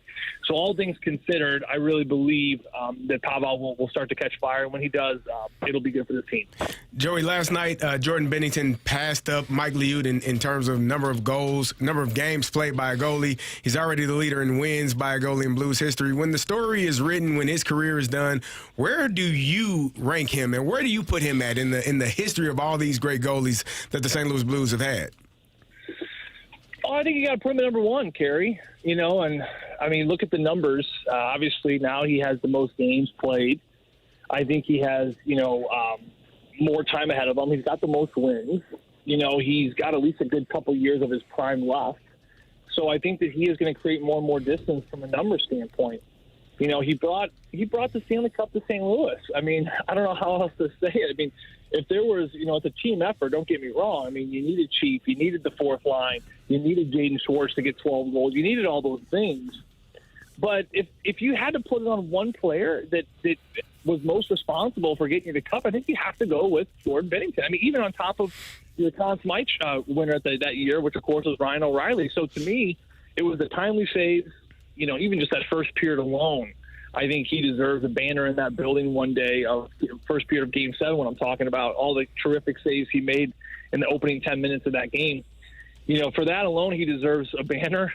I think we're looking at a goaltender that will have his number retired here. And not to mention, we're probably looking at a goaltender that will have a statue out front because of what I said about him bringing that first Stanley Cup to St. Louis. Joe Vitale joins us right now in the Fast Lane on 101 ESPN. Joe, we got this question earlier in I think it was one of the six packs. Somebody was asking about line combinations and whether or not the way that Jim Montgomery has mixed up his lines, trying to maybe find some chemistry, has also led to some of the issues offensively or overall in the play. What's your thoughts on the line combinations, chemistry overall, just not just the way the Blues are doing it, but just the way that you have seen other hockey teams roll out their lines, the ones that do it well and maybe the ones that might have trouble? Yeah, I think I will say for this team, I have really never, as being a broadcaster, I've never really seen a coach quite like this as far as the way he moves guys around in games so quickly. I was talking to a Blues player the other day. I think he said he had 14 or 15 line combinations since the first day. I mean, that's a lot given that we haven't even played 20 games yet in the regular season. Jim's an interesting coach in the sense that his style is, if I don't see it right off the hop, I'm going to find someone that can do it. And I think that there's two train of thoughts there. I think the first train of thought is, of course, that's a sign of accountability. He knows not everyone's going to have their legs that night. He knows certain guys are going to be off. Chemistry's not there. So he's going to play the guys that are there. So from an accountability standpoint, you certainly see that side. I think for a lot of players, on the flip side of all that, Salt, it is hard at times. It's hard to find chemistry. It's hard to do those things. But I also think at the end of the day, if I had to split the hairs on it and take one way, I would take Jim Montgomery's way of coaching. Because a coach can always just say that when players, bicker and complain about, chemistry and line combinations, it could lead into that idea of just being an excuse, right? And if you want to go out there and just go do it, you know what I mean? And I think Big Walt had one of the best lines. I wasn't a part of the team, Jamie, maybe you were, but he was talking about some young kids in the team, and they were asking some questions, and he said, it's pretty simple. Just go play hard. Go play better. Play better. He said, just go play better.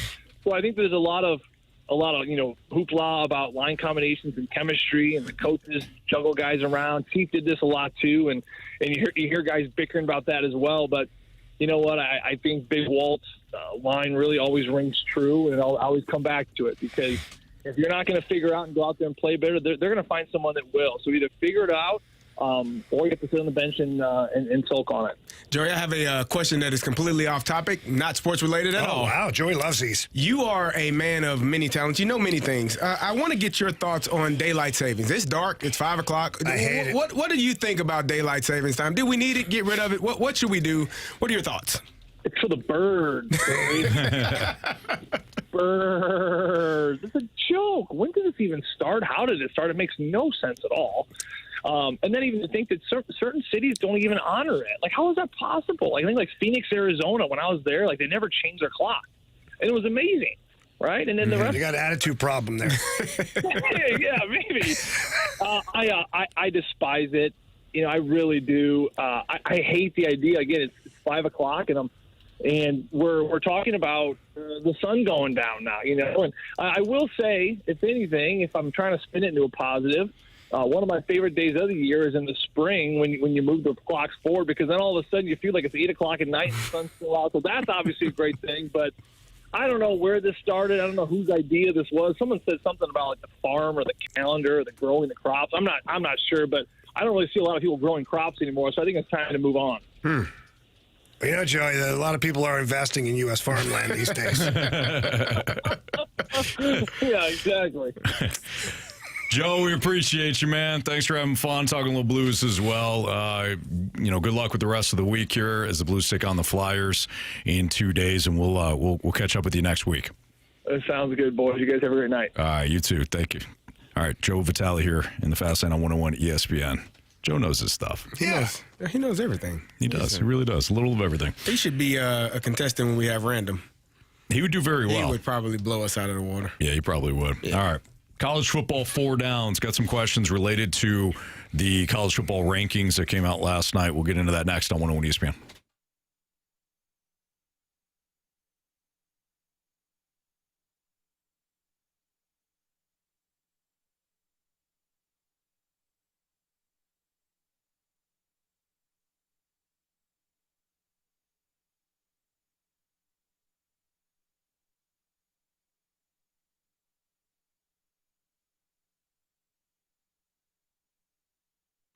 The Knicks play the Magic tonight, and if you like Karl Anthony Towns or Jalen Brunson's matchups, well, you got to play it at Underdog because you can get paid for your NBA hunches. This is how it works. You can play right here in Missouri. You don't have to go across the border or go anywhere else. Underdog is available right from your couch or your computer at home or at work. Underdog, playing on it. Super easy. Choose whether or not certain players are going to go higher or lower on their stats. You got points, you got rebounds, you got steals, assists, even fantasy numbers that you could choose whether or not certain players are going to go higher or lower on. I like Victor Wembanyama tonight to go higher than 25.5 points. If you like, again, either Karl Anthony Towns or the Jalen Brunson matchup, you can go with maybe 11 higher than 11.5 rebounds for Karl Anthony Towns or lower for Jalen Brunson's points, which is at 26.5. How you want to play, it's completely up to you, but do it at Underdog. If you get your entries right, and you can play for as little as $1, which is a great time as well, or a great opportunity as well, you can win up to 5,000 times your cash. So download the app today. Use my promo code Anthony to score $100 in bonus entries when you play your first $5. Again, use the promo code Anthony either at the app or the website, and you'll get the $100 in bonus entries when you play your first $5 at Underdog, where you can make plays and win money. Must be 18 or older and present in Missouri. Terms supply. See assets.underdogfantasy.com/web/play and get terms _DFS_.html for details. Concern with your play, call 1-800-GAMBLER or visit www.ncbgambling.org.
Let's do a little college football 4 downs. What do you got for us, Marsh? First down. All right, let's start off with Lane Kiffin. Made a case that Texas A&M should be ranked number 1. Does Kiffin have a point? Based on strength of schedule and performance, should Texas A&M be the number 1 team in the nation? When I first read his quotes, I'm like, come on, Lane. But if you really look at it, I don't think they should be ranked number 1, but there is a case. If that's what the question is there a case? There's absolutely a case. Could be. They beat Notre Dame. Okay, listen to this, Carey. They beat Notre Dame when Notre Dame was ranked 8th in the nation, and they beat them in South Bend on a Saturday night. On a field goal where the kicker, the holder. Did they win? Oh, I'm sorry. Did they win? Did they win, Carey? Did A&M win that game? Really said, as long as the team wins, nobody cares. Yeah. That's right. That's right. Just all right. stay consistent. By the way, I know you don't care about the point spread stuff, so I'll look at Jamie when I say this. A&M was also an underdog of over 8 points in that game. And they won? Outright. Wow. Okay. Some would say that's good. Some would say. Like the Bulls. Then they won at number 20 LSU and at number 22 Missouri. Okay, so they 3 ranked opponents at home. They're unbeaten.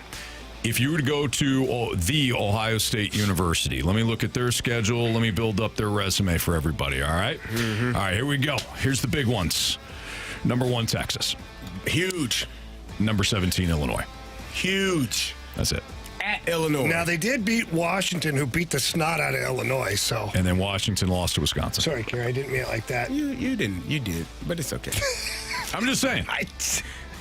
So. Is there an argument? Yeah. No. Yeah. No. Based on strength of schedule, there would be. Why do you think that Texas A&M's schedule is stronger than Ohio State? Ohio State? How? Absolutely. Easily. How? Are you kidding me? I'm Carey, dead you got serious. eyeballs. Look. Grambling, Ohio. You know I love the MAC, Utah but it's not even a good. It's not even a good MAC team. Who's Utah State? That's who Texas A&M played. Yeah, but look at Ohio. Okay, keep going. Ohio. Keep going. They got Minnesota, Wisconsin's terrible. They faced Penn State's backups and then Purdue. Yeah, that's what are we doing here? That's Penn State almost beat Indiana this past weekend. But we're not talking about Indiana right now, Carey. So Florida is a good team. They fired their coach. LSU is a good team. Oh, their coach is fired too. Like, what are we doing? Why are they fired?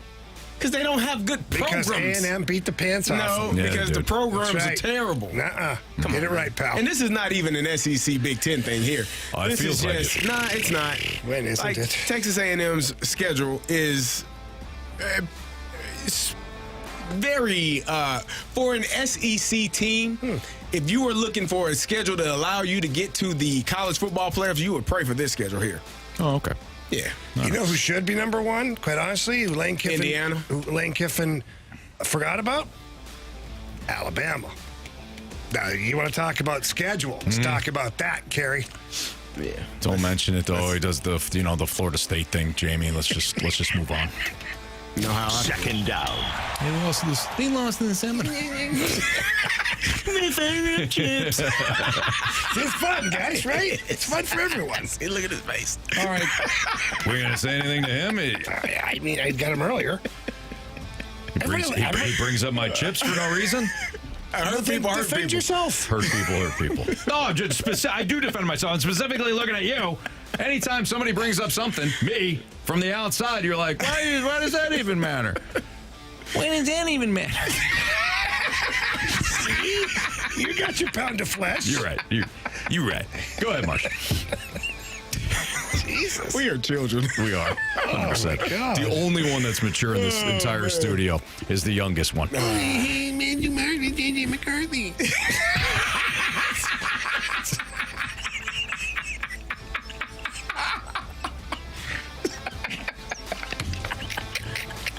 It was uncalled for. It totally was. 100% uncalled for. People hurt people. Go ahead, Marsh.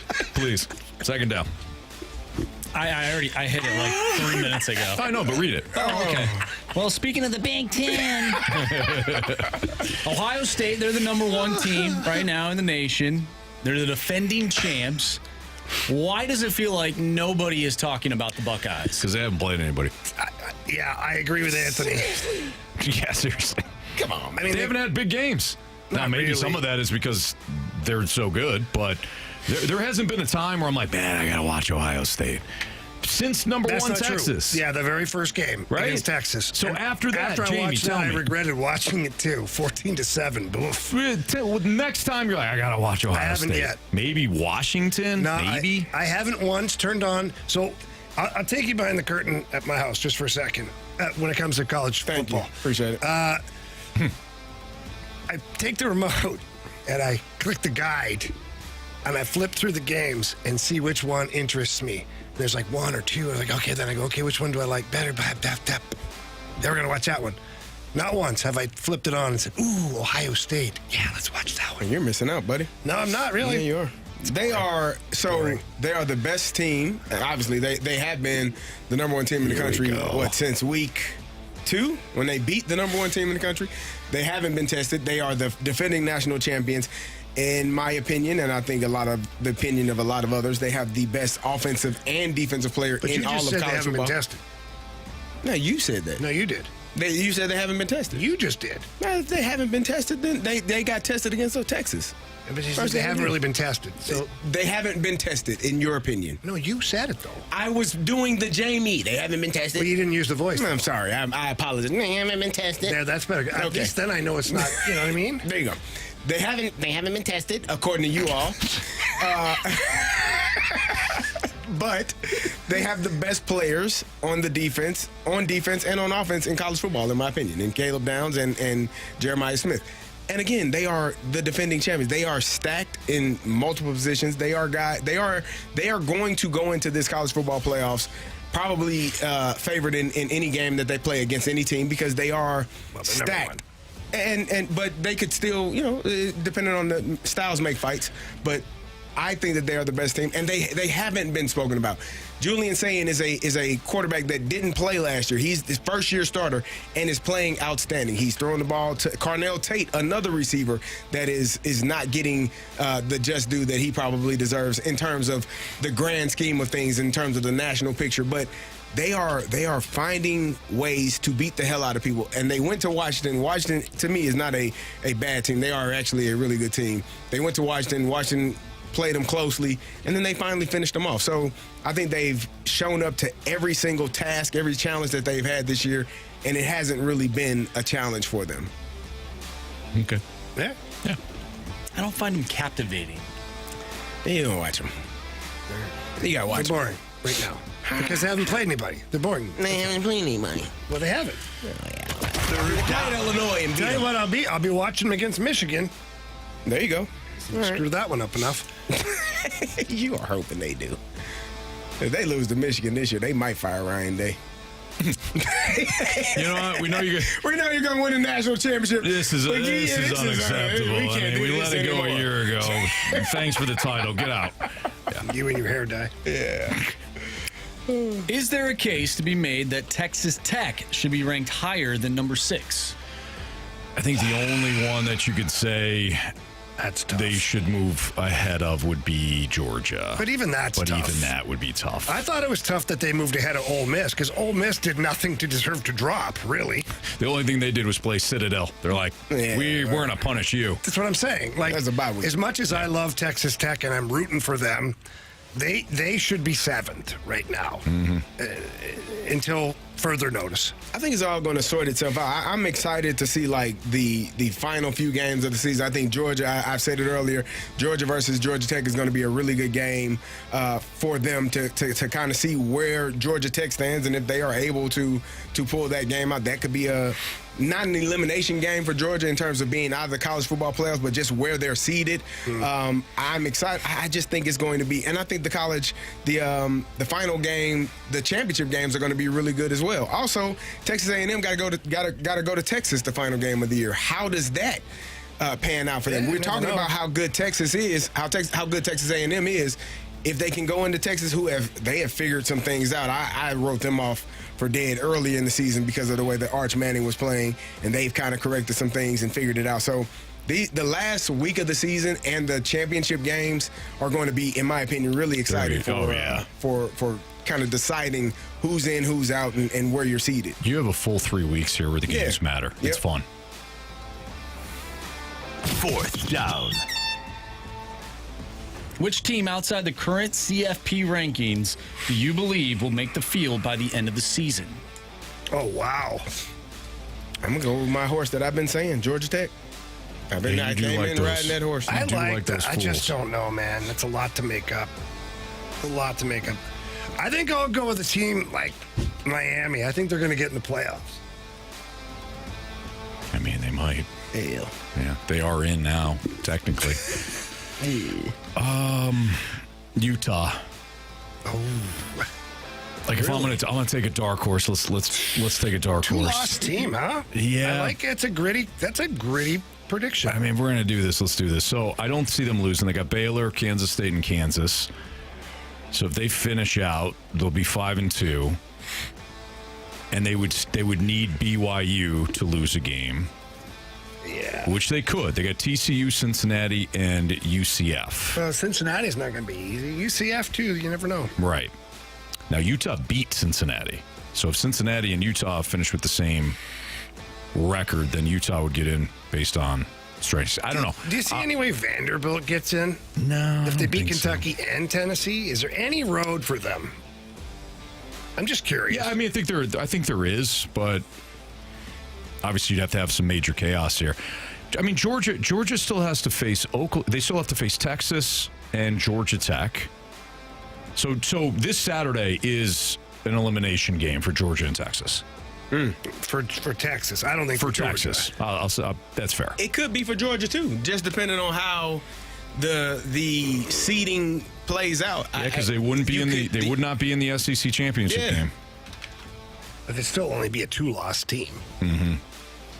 Yeah, it's gonna be fun, man. Like, I mean, my gosh, if Notre Dame's still in there as a 2-loss team at 9, I can't imagine Georgia falls. Well, but what's the difference, though? I know, because they're Notre Dame. But Georgia Georgia got gold helmets. Mm-hmm. Yeah, gold helmets. That's right. Well, what about James Madison? Let's look at the the group of 5. The I can group see of that. 5. So this upcoming the next game for South Florida is Navy. Navy's on a 2-game losing streak. I see South Florida beating Navy, which would then, I believe, I could be wrong, propel Tulane back up top to play in that conference championship game. So let's say Tulane ends up playing South Florida.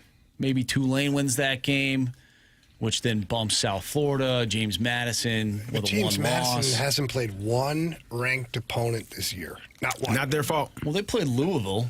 They're not not their ranked. fault. They were at one point. On the schedule, it says they weren't at that time. It's not their fault. I know, but you only play. If we're looking at the South real Florida, question is, South Florida's guess played not. some ranked teams. Damn it! I was looking at the win-loss records, and I just don't see a way. I don't see a path for who. For any MAC teams. I was looking for it. I was actually, and I'm not. You're being genuine. I was being genuine. I looked. Big win for the Bulls tonight. And I saw 4. Yeah, I saw 4 losses. Not going to happen. Damn it.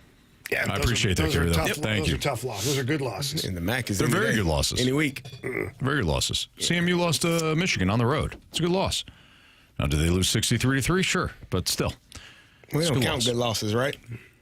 Unfortunately, you can't. Yeah. Yeah. You don't care about those. That's what I was told. Okay. All right. Okay. Maybe next year for the MAC. Chiefs are having one of their worst seasons, at least by their standards, in quite a while. Are Baltimore and Buffalo missing their chance at a Super Bowl appearance? Ooh. They blowing it. Spicy. It's next on 101 ESPN.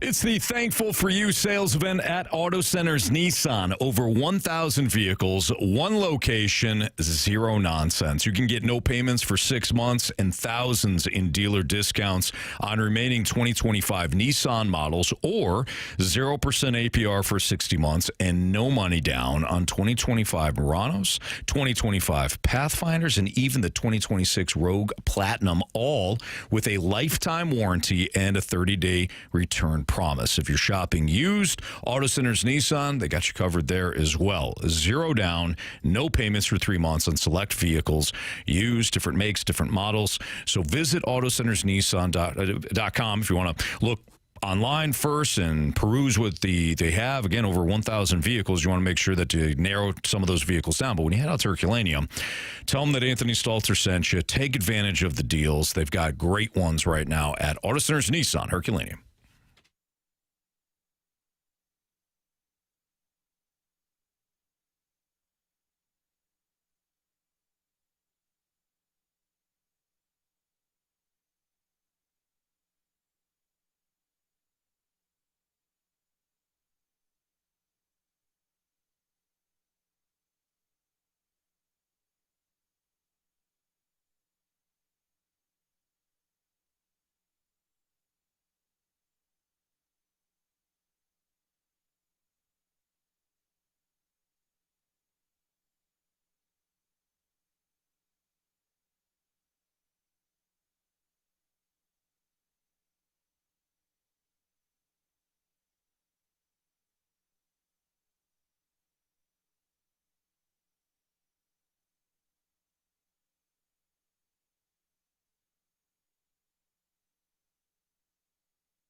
.101 ESPN Sports Center.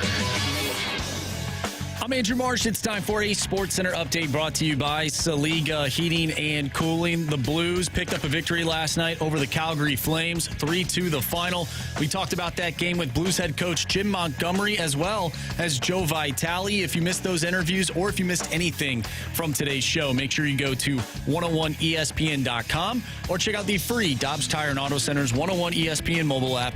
Just head to the podcast page. You will find all of our interviews and all of our shows there, and it's all brought to you by the Schaefer Door Company. We're going to dive into some NFL as the Chiefs, they're having their worst year in a while. It's been a while.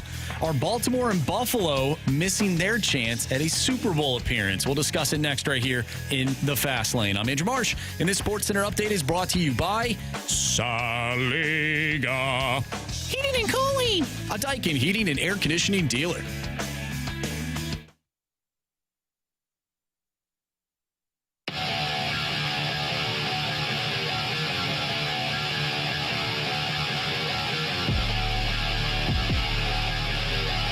It's Fast Lane on 101 ESPN. Carey posed this question. I think it's an interesting one. So the Chiefs have been, look, by their standards, they're not off to the best start. Now, it doesn't mean anything for them because when it's all said and done, I expect that Andy Reid, Patrick Mahomes and company will be either challenging for a Super Bowl, at very least back in the AFC title game. But again, 5-4, they certainly have their issues.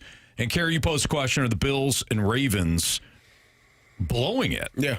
They're squandering an opportunity? Yeah, I mean, I'm looking at it. You know, you had obviously the injuries to Lamar Jackson where he missed some time and was unable to play. The defense was struggling. They stunk. They weren't playing well at all, but they're healthy now. Both Lamar, the defense is better, and you're sitting at 4-5, second in your division. But this is an opportunity where you see the Kansas City Chiefs, who have been dominant in this AFC conference for 6-7 years now, since 6-7. Yeah, there you go.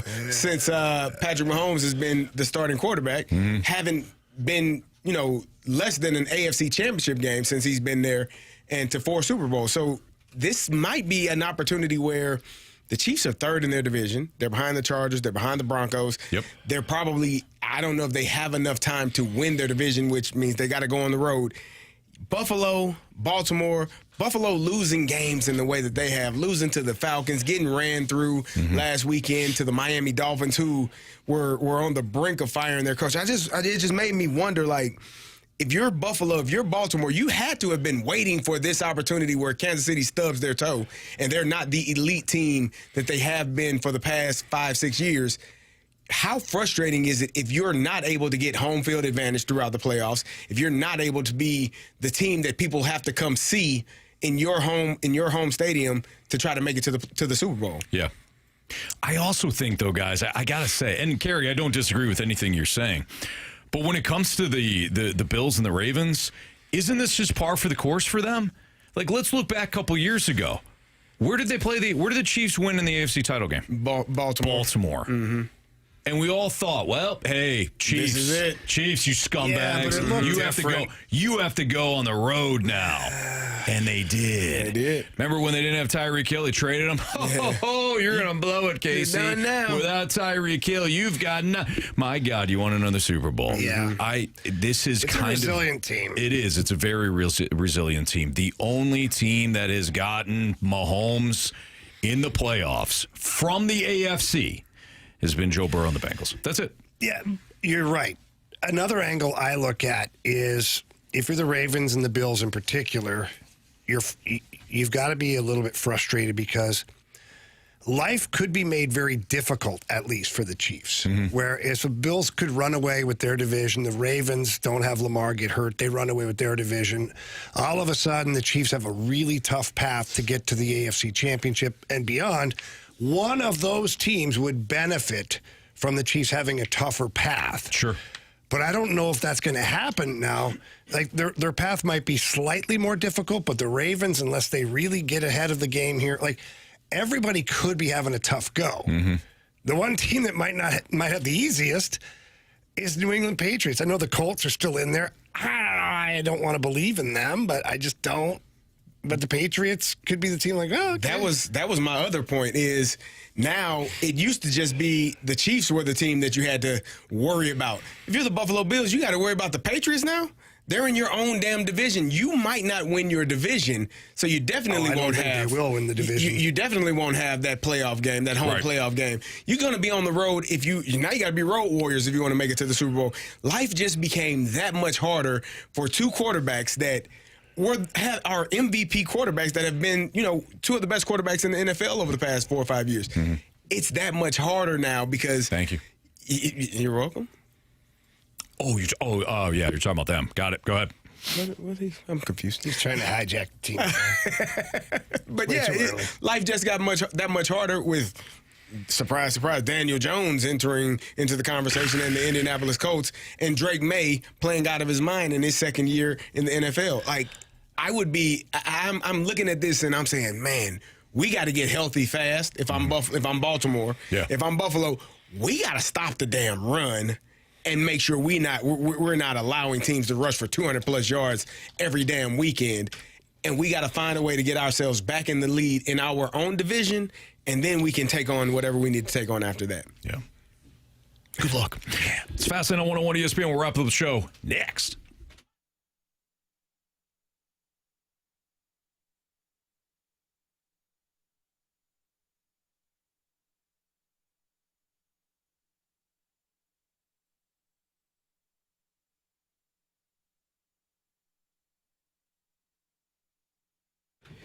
Missouri, get ready. FanDuel, America's #1 sports book, is coming soon. And starting December 1st, new customers in Missouri can get up to $300 in bonus bets when you make your first $5 bet. From touchdowns to home runs to three-pointers, with FanDuel, any play can be the play of the game. Plus, with live betting, you can even get in on the action after the game is already started. All on an app that's safe, secure, and super easy to use. FanDuel is the best way to game day, and it's coming soon to Missouri. Just visit FanDuel.com/Missouri to learn more. This way, you'll be all set to bet when FanDuel goes live in Missouri on December 1st. That's FanDuel.com/Missouri. Play your game with FanDuel, the #1 rated sportsbook app. Must be 21 plus and present in Missouri. First online real money wager only. $5 deposit, first deposit required. Offer starts December 1st, 2025. Excludes customers who redeem pre-launch sign-up offer. Bonus issued as non-withdrawable bonus bets, which expire 7 days after receipt. Restrictions apply. See terms at sportsbook.fanduel.com. Gambling problem? Call 1-800-GAMBLER or visit fanduel.com/RG.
When it comes to remodeling your kitchen, your bathroom, your basement, whatever it might be, go with Mosby Building Arts. Remodeling your home should be exciting and it shouldn't be stressful.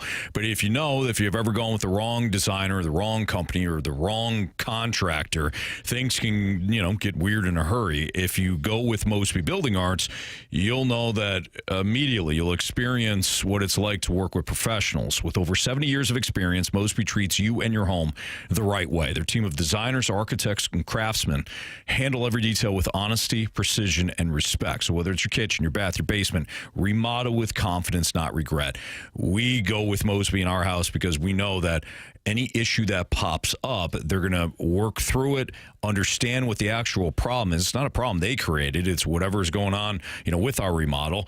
They know how to fix it. They understand what needs to be done, and their team of experts work together. So you'll have your own contract, or you'll have your own electrician, you'll have your own plumber, you'll have your own, whatever the project is. Everybody's under the Mosby roof, and they wait until all of the product is in before they even start your remodel. So you'll know that everything starts on time and it moves smoothly, and they're constantly checking in to make sure that you're loving the progress. Mosby Building Arts. Give them a call. Give them a visit there online. Call Mosby.com to schedule your free consultation. Whatever you're going with, go with Mosby. Mosby Building Arts, the right remodeling company.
Well, if you missed anything from today's show, you can always download the podcast, available at 101ESPN.com or via the 101 ESPN Dobbs Tire and Auto Center's mobile app.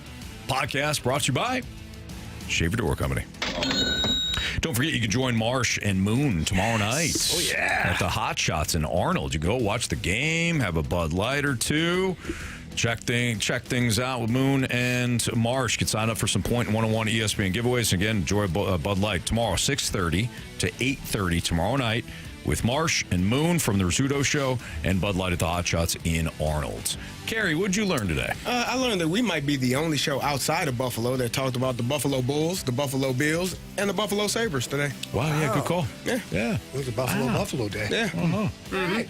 Well done there, Carey. Thank you. Jamie. I learned that my friends, my colleagues, find it as fun and therapeutic to give everybody else a whiny voice when you speak as them. Yeah, that totally. Yeah, it actually did. It was actually. You're welcome, guys. You're welcome. Thank you. Yeah. You're welcome. You're welcome. Marshy, what'd you learn today? I learned that Kirk Herbstreit agrees with Eli Drinkwitz. He took to X, Kirk Herbstreit that is, and said, so true. Great to have the CFP obviously as a goal, but the season isn't over. If that's out of reach, people that view it this way aren't being realistic or fair to the players or coaches. For over 100 years, teams would go 9-3 or 10-2 and have a New Year's Bowl game and celebrate a great accomplishment. I get the 12-team playoff has changed that, POV for many, but if you finish 10-3 and finish 13th in the country, is the season a failure? No. Again, the CFP should be the goal, but let these teams compete and fight their butts off and see where you are at the end of the year. Go walk your dogs. Now we know who texted him. Whoa. Holy smokes. A long day. Has it? It's been a long day. There you go. Still felt good, eh, Marshy? Holy felt good, eh, buddy? You're welcome. The thing that I learned today is spite knows no bounds here. No. Agreed. I thought that, the Falcons, give me crap about the Falcons, that's one thing. But to fade my Chippewas in the middle of the week? I didn't fade them. No, I'm looking at these two. Okay. Actually, I was looking. Technically, I was looking at chips. He's mad that he wanted to take he's at least back in the chips. He's back in the chips. You two, you're fading them. We had no choice. We won it on a Wednesday. I see some. This is Maction. Do you know why we're doing it on a Wednesday? Why? Because real action happens on a Tuesday. Don't you dare. Don't you dare.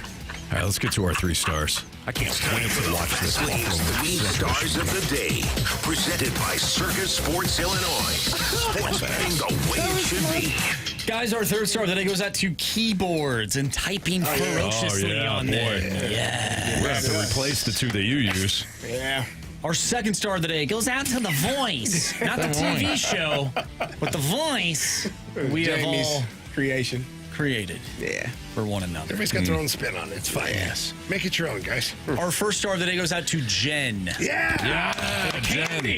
Thank you, Jen. Jen, listener Jen, who's in the snake pit right now. She dropped every single Halloween, or right around Halloween. She drops off some candy for us, whole box of candy, and we don't share. That's for sure. Oh, hell no. Yeah, we keep that box. I hammered down some Smarties. Although Jackson came in and started getting some candy. He got to be careful. I don't know why he thinks he door. Yeah, exactly. Yeah, The door was open. Yeah, that's the thing.